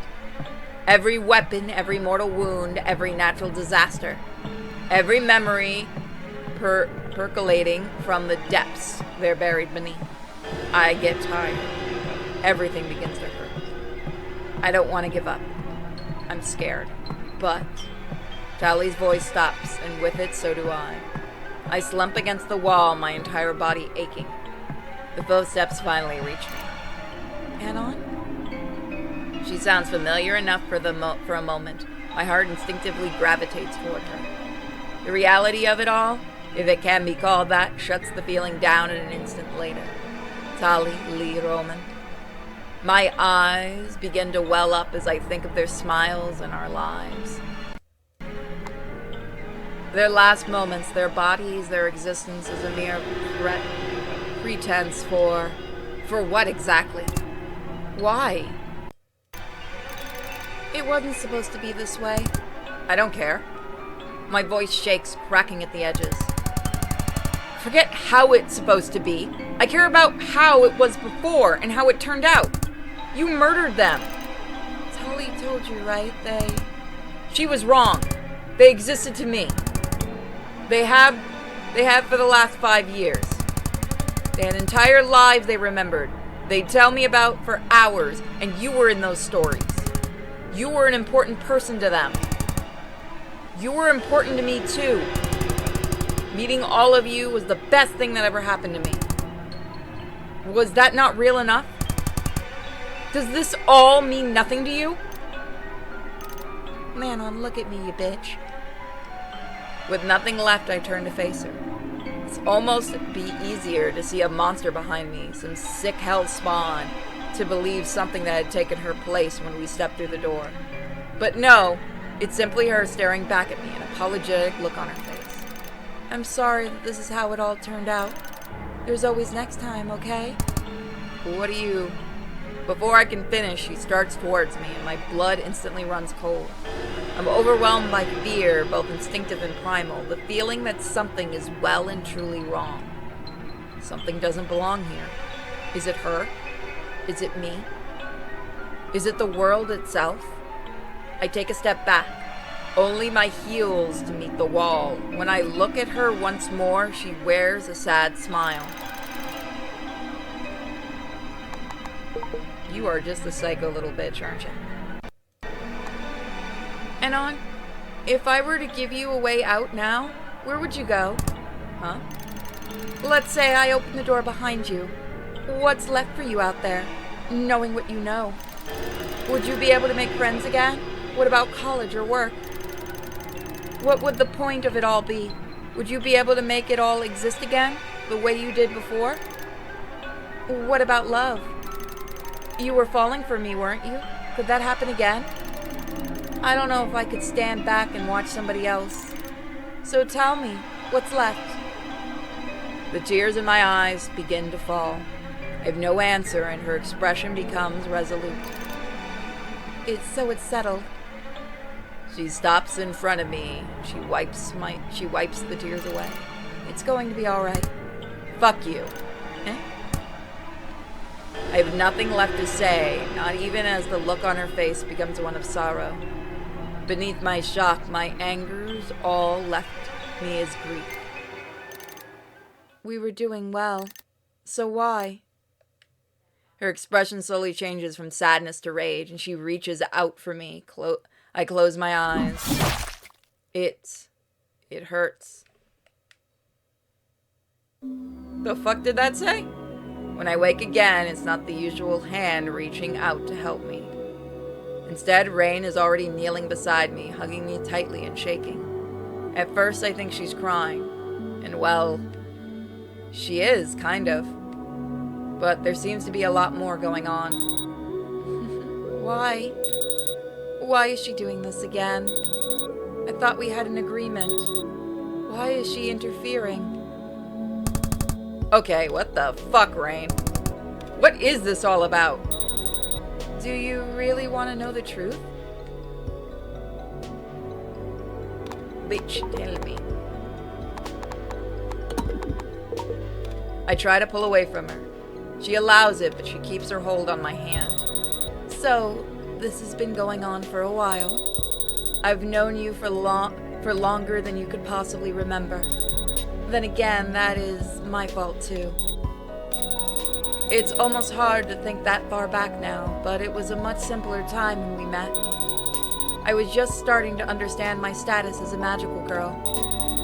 Most people who know about it was scared of me, but you weren't. Even in knowing you were really so shy and so sweet. The confession was a little awkward, but I cherished it. We dated for 1.5 years before you proposed to me. Of course I said yes. You said we didn't need a ceremony or anything if it wasn't my style, but we agreed a small personal one. I didn't have a lot of people in my life, but your friends and family made me feel welcome and comfortable. We had about 10 years after that. It wasn't anything perfect. We had our share of hardships, but it was ours. We always made things work. And then one day, I got a call. Hospital. Drunk driver. You were gone before I could even get there. So I brought you back. I used the driver's full life force to do it. She pauses, watching me with an expression I can't really read. It's a lot to process. She continues before I can come up with something to say.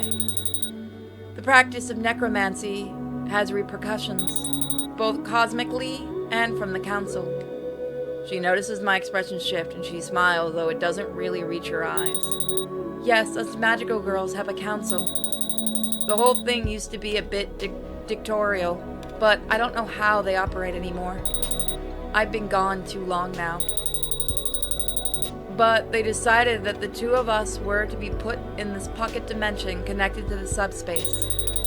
And I was told that as punishment, I would live here forever or until I let your spirit free. Until then, we're both trapped. At first, it didn't seem like a punishment. It felt like a gift. I naively thought how wonderful. I get to be with my love forever in this dimension of all our own.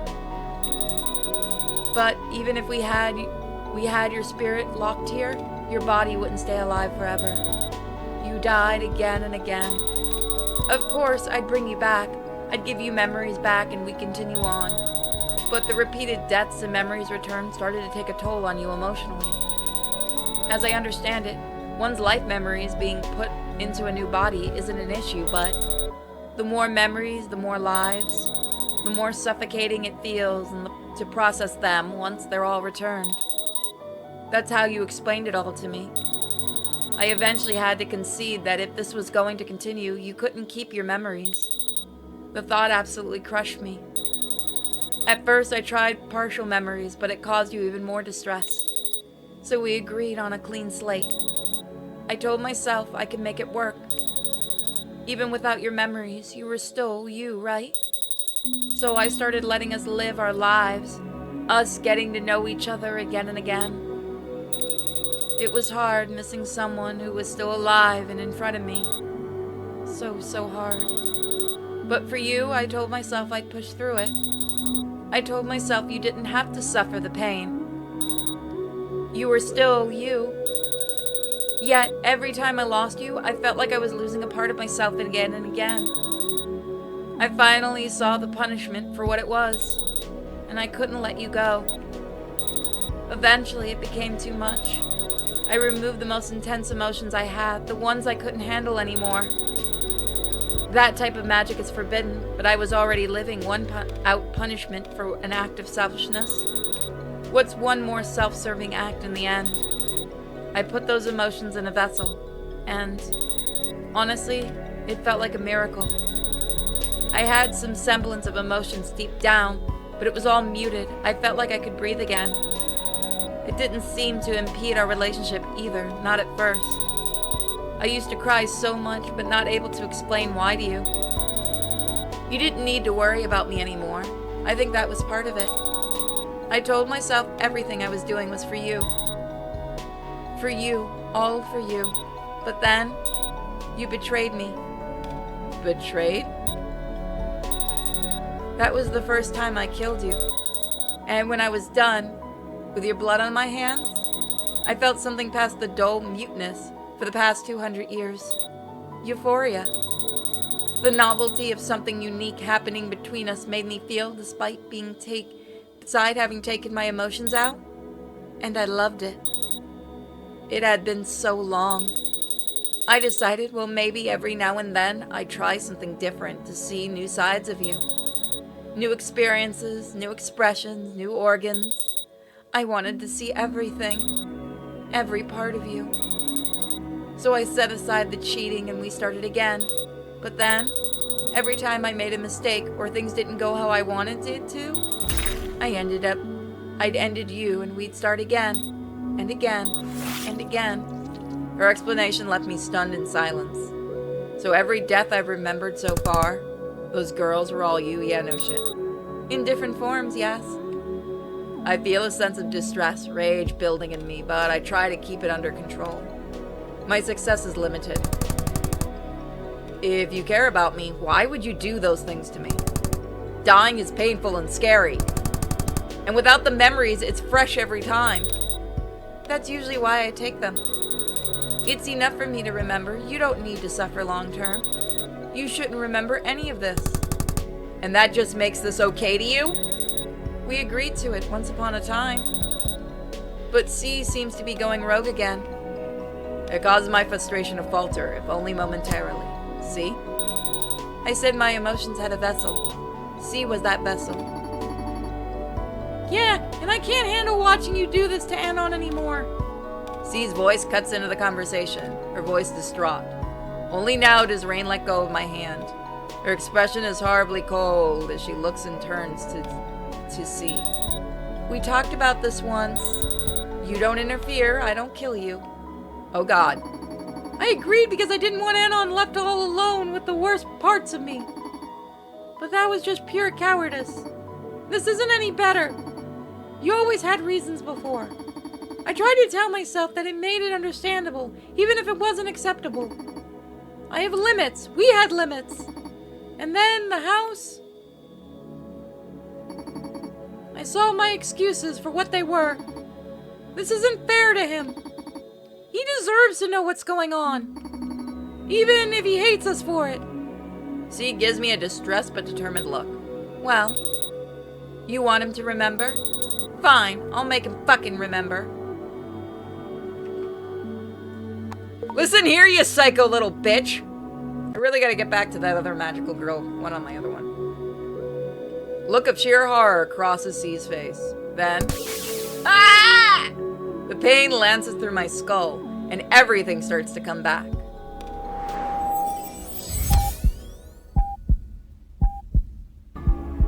A blade slipping between my ribs.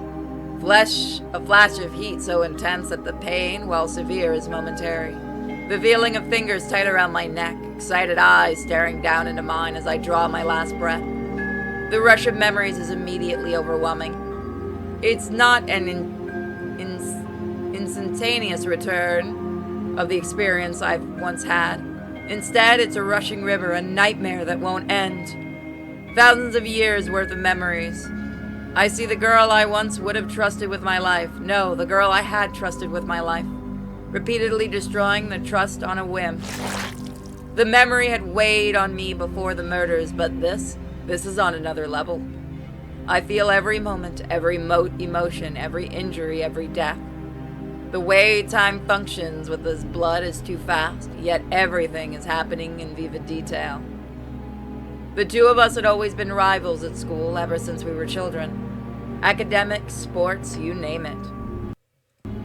We'd always been at each other's throats in competition. She was smart, bold, confident. I tried my best to put on a similar front around her, but though I'd never said it, I'd always admired her. I'd never kept score and often would let her get away with claiming she had more victories than I did. Sure, sometimes she got on my nerves. Sure, losing felt bad. And yet, I couldn't help but be charmed by her. As long as we were competing, it meant we were thinking of each other. That was enough for me. She invited me back to her place after hearing I'd received an injury during a soccer game. It wasn't serious, I told her. It was enough that continuing to play might be off the table for a few months. I guess she didn't like the idea of waiting that long. It's not fair. I was really enjoying this one. Beautiful. It's so warm. I'll cherish your heart always, Anon. The image of my literal heart in her hand lingers long after the memory moves into the next one. So we're gonna find out the next one next time. Let's see how many times we get killed. See you guys next time. Bye. Welcome back to Cycles of Carnation. The image of my literal heart in her hand lingers long after the memories move on to the next one. I feel myself convulse somewhere in the subspace. Why? Rain, this has to stop. You'll destroy him. I had fallen and skinned my arm pretty bad. I sat quietly at a friend's house, a cup of hot chocolate nearby, and beside me was Rain. She had a first aid kit in her lap and was very delicate cleaning the wound. You really should be more careful. I hate seeing you hurt. It's not like I do it on purpose. I know. She sighed softly before offering a gentle apology this might sting a little. Given's other memories, I half expected to be murdered. Instead, she simply disinfected the wound and began to apply some gauze and bandages. It was a warm feeling.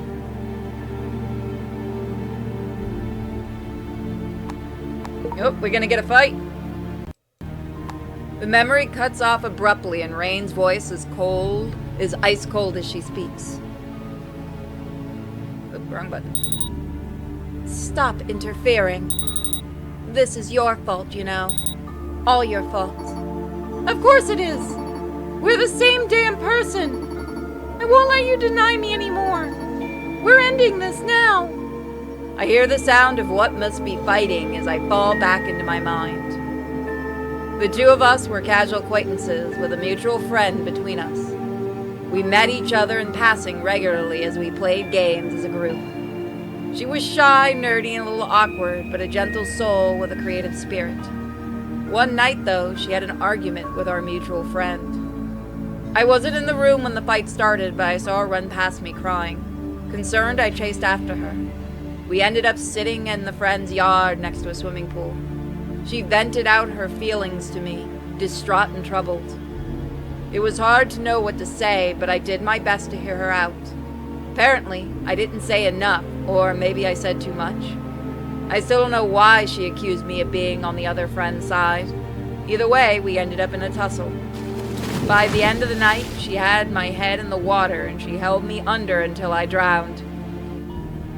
I couldn't have known it then, but as a magical girl with upwards of 10,000 years of life, she was incredibly strong regardless of how dainty her form looked.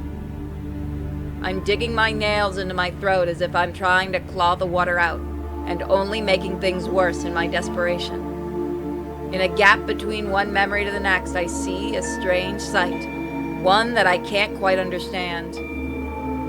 I hear a voice in my head. If my sacrifice fails, please know that I love you.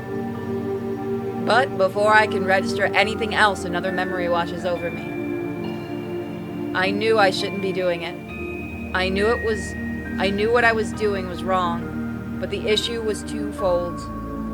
It was a matter of feeling loved and a matter of feeling secure in my own feelings when she said she loved me. She was distant, a little cold. I loved her dearly, but I didn't feel like anything I did was enough. That could never excuse my actions. I shouldn't have gone behind her back the way I did, seeing another girl I'd met on campus. It isn't even I know now what I did wrong. I knew it then, too. I felt horrible about it, but I guess I needed someone else to validate me. Validate what? I hardly knew. My negative emotions, positive ones, my insecurities, my low self-esteem. In hindsight, I can't possibly say. I just knew that then that Rain was emotionally distant and rarely affectionate. Something about the hurt in a way I didn't know how to fix. We'd spoken about it a few times, and it felt unfair to ask her to change anything like that. It wasn't even that I wanted her to change necessarily. In the end, it was my own fault. I should have been decisive, pushed through my own problems, or broken up with her first. Of course, knowing what I know now, I can't imagine breaking up with her would have gone much better. But cheating? I should have never done that. I came home late feeling guilty, but also calmer than I would have expected. Rain didn't usually stay up late, so I was surprised to see her still awake. She looked worn out in a way I wasn't entirely familiar with from her. Her emotions were often muted, quiet. So to see her look even a little bit tired, it worried me. You're up later than usual. Yeah. I was waiting for you to come home. My heart rose into my throat from the spike of nerves. You should have texted me. I would have come back earlier for you. Sure. Her voice was difficult to read, but I could tell she was being sarcastic. Do you need something from me? I wasn't planning to go to bed right away, so... Who were you with? The question caused me to flinch, a reaction I'm sure she noticed. I tried to ignore the shame. Our friend Vivi? She was having a rough day, you know, so I figured that she could use the company. Right. Yeah? You were never very good at lying. I can tell you're only telling half a truth. My heart sank. I tried not to get defensive. That'd only make me look worse. What do you mean? You don't doubt that I love you, do you? I suppose it's not that. It hasn't stopped you, has it? She rose to her feet. After everything, why? I've done so much for you. I wanted to deny it, but I couldn't seem to find the words. I didn't know it at the time, but my silence must have caused the snap. That is, if it hadn't happened earlier. I was shocked when something materialized in her hand seemingly from nowhere. I blanched when I realized what it was. She didn't even charge at me. She just walked. I turned to try and run, but something held me in place. It was like an invisible wall was keeping me from retreating. Wait, I'm sorry! You didn't deserve this, I know. And then she swung at me.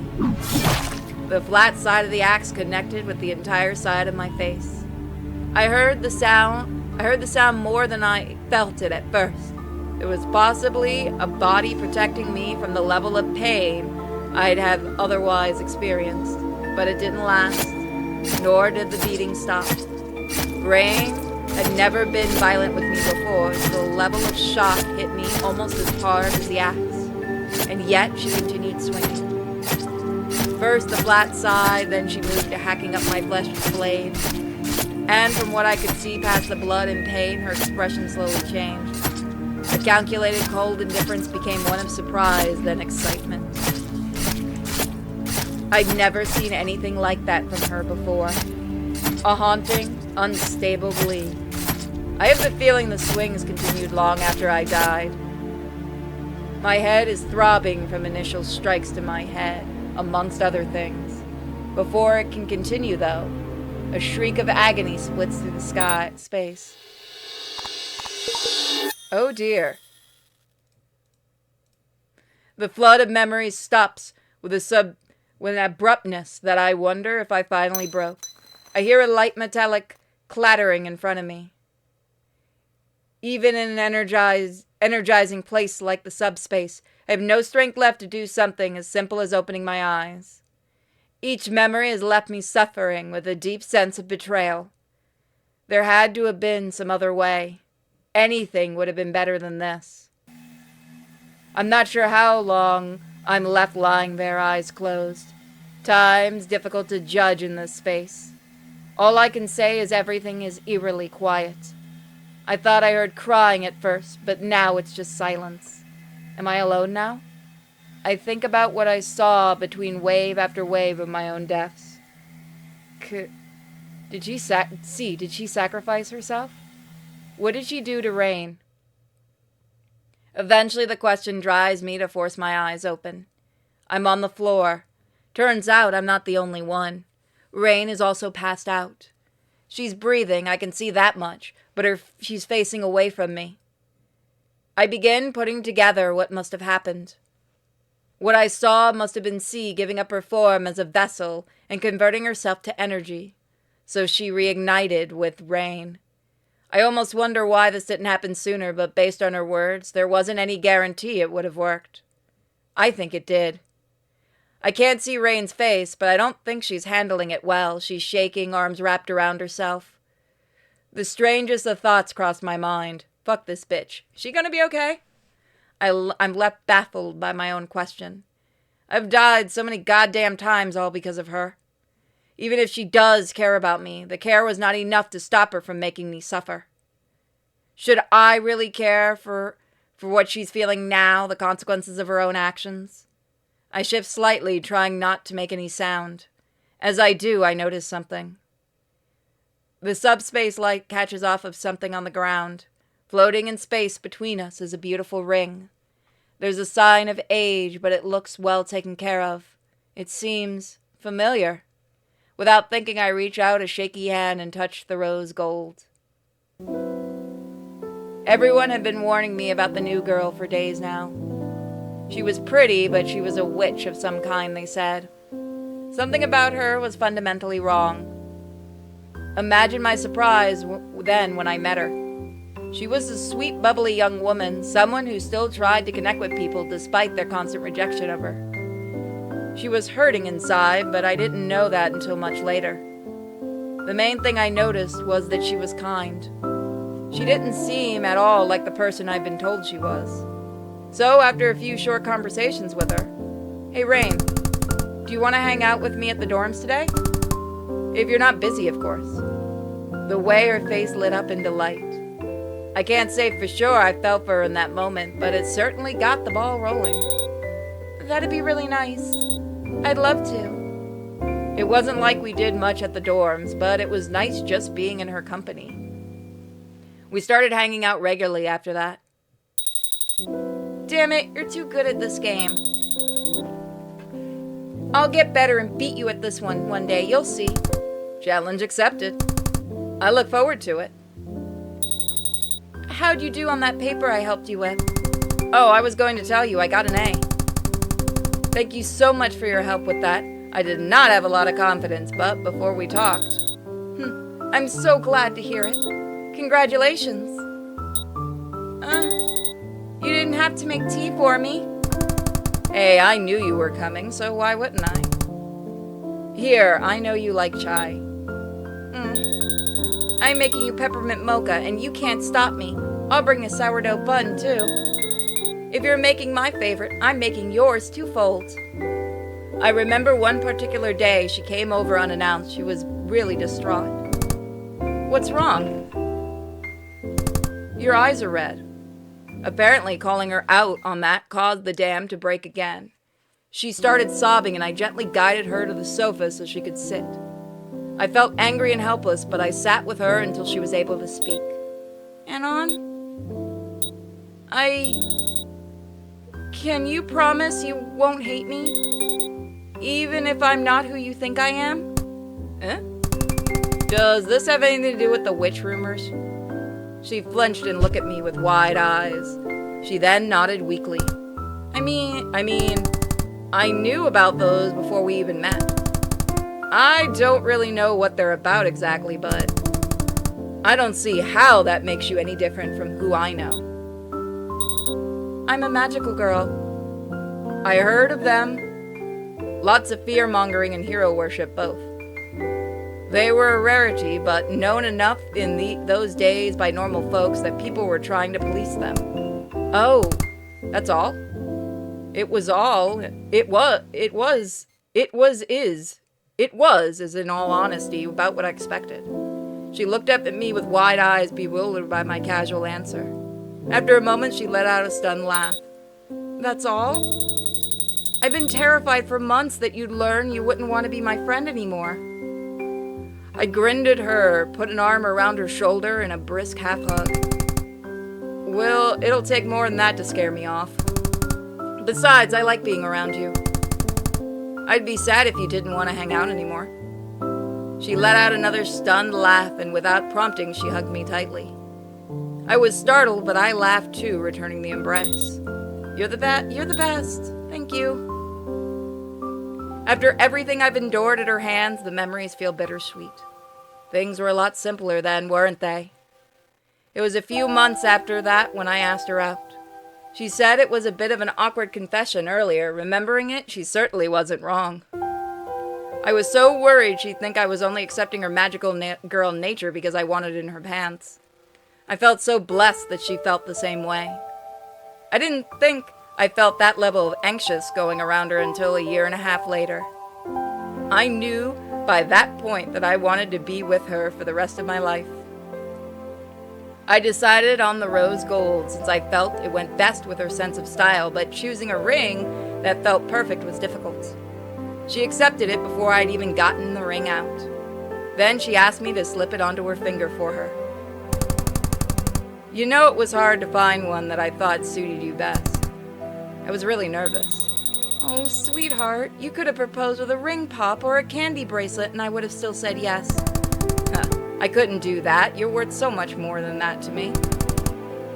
This will last you longer anyway. I love it so much. And I love you. Thank you. From the bottom of my heart. This ring? She kept it this whole time? I don't remember much about the accident that killed me. I have memories of driving home from work.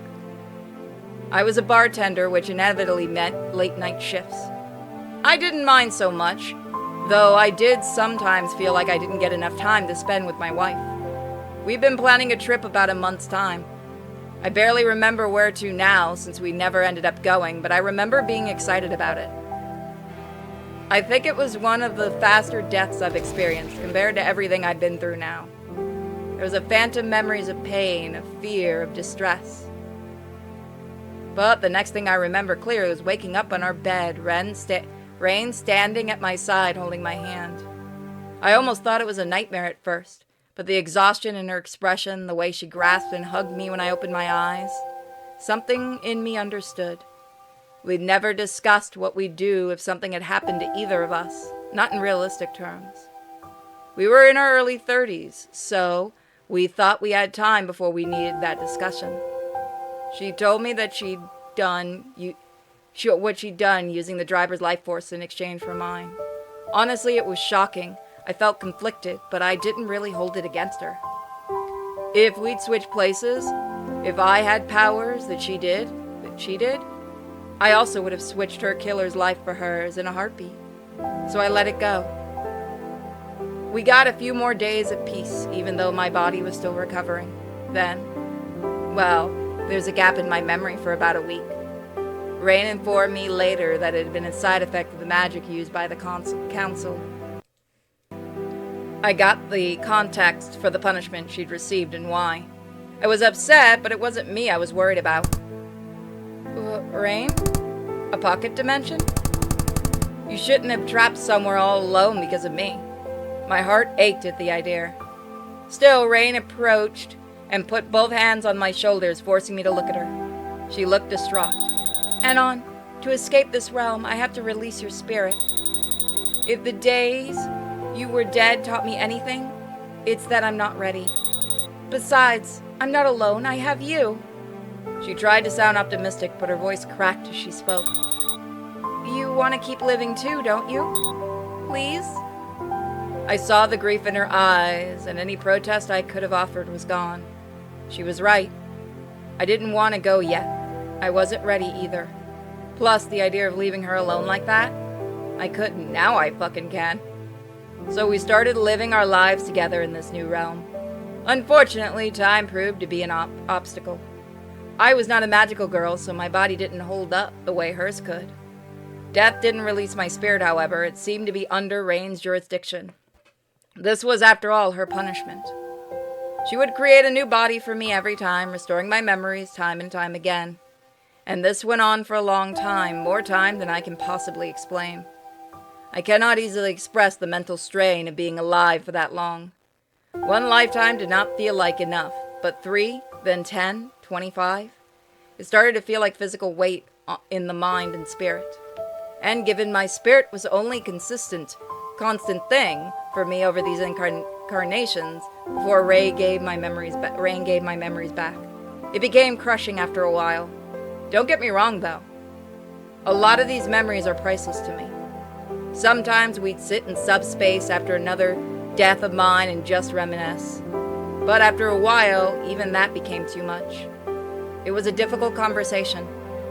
I still remember, however, that what I said to her before we made the decision between us. Regardless of my memories, I feel like my spirit will remember you. We'll find each other, even here in this space every time. Maybe someday we'll find a way to reduce the strain of the reincarnations. But no matter what, I'll always be with you. I can't even fathom how long ago that must have been. Literally thousands of years. Though my head still hurts, I finally sit up and make my way over to the ring, taking it and gently letting it rest in my palm. Rain hasn't moved at all. I suppose the reintegration with C forced her to acknowledge exactly what she's done. I don't know if I should feel sorry for her. In some ways I do. I don't. This is despite my better judgment and the list of things she's done to me. I guess it's all left now is to decide how to handle it. Fuck you, I'm rejecting your goddamn ass. You killed me. While there is a small part of me that wishes to make this right. As I think about each and every death I have experienced at her hands, it's all too much for me to forgive. I look at the ring in my hands, think about what once symbolized us, and it shatters my heart. She wore it this whole time, but does she even remember the way she felt when I gave it to her? Would that make the situation better or worse? It might have been important to her once, perhaps I still am, but I didn't deserve this violence any more than she deserved it when I cheated on her. It hurts, but no more than any other wound I've received. I approach Rain, going around her so she can see me. She looks so broken.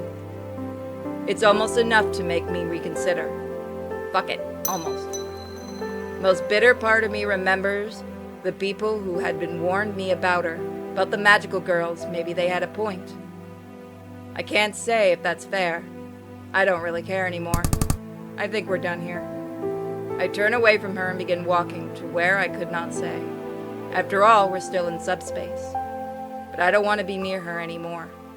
Seeing her reminds me of every injury she's inflicted upon me. She has betrayed my trust so many times. These are the consequences of her actions. As I walk away, though, I hear shifting behind me. Anon? Her voice sounds hollow, not just emotionless, but utterly devoid of life. Against my better judgment, I glance back. You are gonna die. She holds up a star piece from the front of her dress in her hands. It takes me a moment to recall what it is. Most would assume it's an ornament of her outfit. That's what I believed for the longest time. But no, it's her core. If that thing is destroyed, she'll die. I'm sorry. Goodbye. Magic warps around the star. I realize what she's doing and I open my mouth to tell her to wait, but I hesitate. That hesitation is all it takes. A blast of magic erupts from her hands and a wave of heat emanates from it and bursts so intense that I feel it from where I'm standing. The star she holds shatters into a million pieces. As hurt as I am by her, I can't bring myself to look away in her final moment. Maybe it's the least I can do, to see her off. She holds my gaze with teary eyes as her body fades away into light. When she's gone, all that's left is the ring I'd thrown at her feet. So that's it, huh? After everything she's done to me, was that the ending I wanted for her? I don't know. Maybe we can both rest now? I turn away, feeling painfully ambivalent emotions deep in my chest. My eyes feel misty, but I don't really know what to do with it. Anything I could have done is now gone. I wish things could have been different. Goodbye, Rain. I jolt from my thoughts as the space around me begins to rumble violently. It's almost enough to make me fall over. The light in the subspace sparks vibrantly, temporarily blinding me. Then, one by one, they begin to blink out entirely. This place was her punishment, right? Her life force must have been a huge part of maintaining it. What happens to me then? I don't know. As the light in the subspace begins to disappear, and the world around me begins to crumble, I close my eyes. I know they won't open again. That's okay. I'm tired. With the rain gone, I also deserve to rest? I've made my mistakes, yes, but my punishment here has been disproportionate. Wherever I end up next, I hope it's peaceful. So, we will see the second ending next time. Thank you guys so much for joining me, and I'm glad you've been enjoying these series. Bye, guys. Welcome back to the finale of Cycle of Carnations. There's a dark part of me that wants to leave her crying where she is. Yet, as angry and as upset as I am, I can't bring myself to abandon her like this. She's been alone this whole time. She's hurt me in ways I never imagined possible, yes, yet I can't walk away from her. Not like this. We've both suffered enough. There has to be some way to make things right, some kind of closure. I take a breath and steady my resolve and approach her. I feel trouble and tense as I crouch in front of her, my instincts screaming that she's going to lunge at me and kill me again. She does no such thing. Instead, she watches me approach with miserable, devastated eyes. There's a lot I could do right now. Some of it would even be justified. Instead, I quietly take her hand. I slip the ring delicately onto her finger. As I do, she wraps her fingers around mine. And then she wails, dissolving into tears. I sit silently with her, pulling her to me and running my fingers through her hair. I cry too during our silence together. So much has happened. If I were to weigh our suffering, who would come out on top? Does it really matter? I can't say whether her grief makes up for what's happened, but we come this far. Now that she and C reintegrated, now that her feelings have been made whole, maybe we can work something out? Once we're both done crying, that is. It takes a while. It's okay, though. We have nothing but time. Rain eventually sits up. She doesn't look at me, not yet.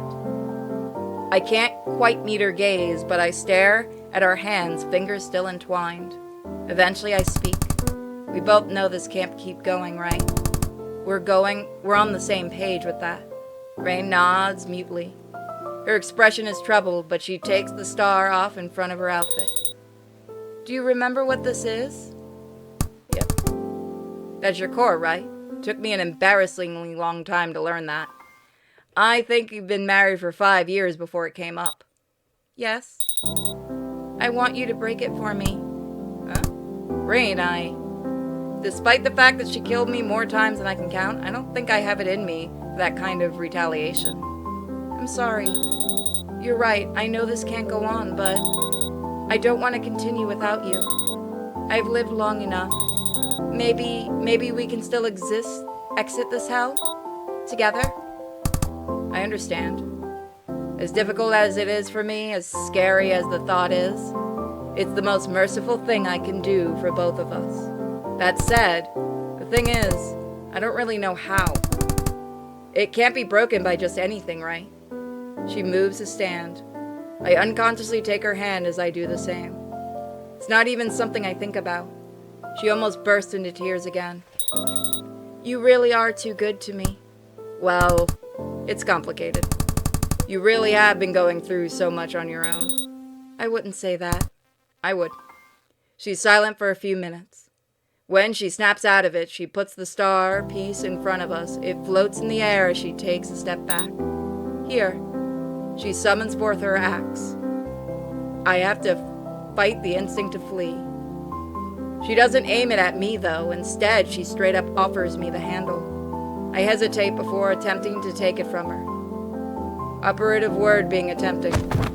Even when using both hands to lift it, the weight immediately knocks me off balance. I hunch forward as it almost instantly drags me to the ground. Fuck, this thing's heavy! The hell do you carry it around so easily? Rain stares for a few moments. Then, despite the solemn air between us, she begins to giggle softly. Perhaps it's the absurdity of the situation, but I find myself chuckling too, even as I try to lift the damn thing. This does not help. Eventually, we're both laughing too hard to really do anything about it. Something in us finally snapped. It seems, at least it breaks the tension. God damn it, how many endings do you have? Well, I can't lift this thing by myself. Maybe we should do this together? Rain smiles at me sadly and approaches, taking the handle with me. With our combined strength, mostly Rain's honestly, we lift the axe together. As we position ourselves, I cast a quick glance at her. If this is the ending we both seek, then I wouldn't dare argue. But I want to be certain. Rain, are you sure you want to do this? You can just keep going, you know. Even if I'm not around, I'm sure you could find happiness. I wouldn't hold it against you. She lightly shakes her head, offering me a teary smile. Despite the obvious sadness, she seems determined. It's okay, I'm sure. I've lived tens of thousands of years at this point. That's more than enough for me. I've never been more sure. It's time to go. I understand. I feel the same. On a count of 3, we swing the axe together. The blade slams in the small star piece, shattering it into a million pieces. As the star dissolves into twinkling particles, we drop the axe and Rain pulls me into a hug. The subspace begins to fade along alongside the particles. Both of our forms begin to disappear into the light. As we do, holding each other for the last time, I feel a sense of peace. It's not forgiveness exactly, but it's closure. I don't know what's after, if anything, but I'm not afraid anymore. We're free. It's the only thing I can ask for. Alright, so let's get the final ending.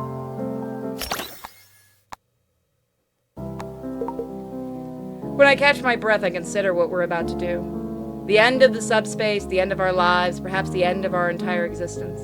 And more I think, I hesitate. There's been so much suffering. I don't want that to be how this ends. This isn't the note I want to leave on. I'm not ready to go. You know what, Rain? Maybe it doesn't have to end after all. Not yet. Huh? Well, I pause to consider. Maybe it's the delirium of happy emotions after the cacophony of negative ones. It's difficult, but I press on anyway. It's true that you've caused me a lot of pain and suffering, but I do feel that I abandoned you in some ways. What? No, you haven't. Rain, you've been slightly mad here without me here as myself. Rain, you've been going mad without me here. Not as myself, without my memories, I haven't truly been with you. Maybe it's time for us to go mad together. Let's forget about resetting our memories for now on.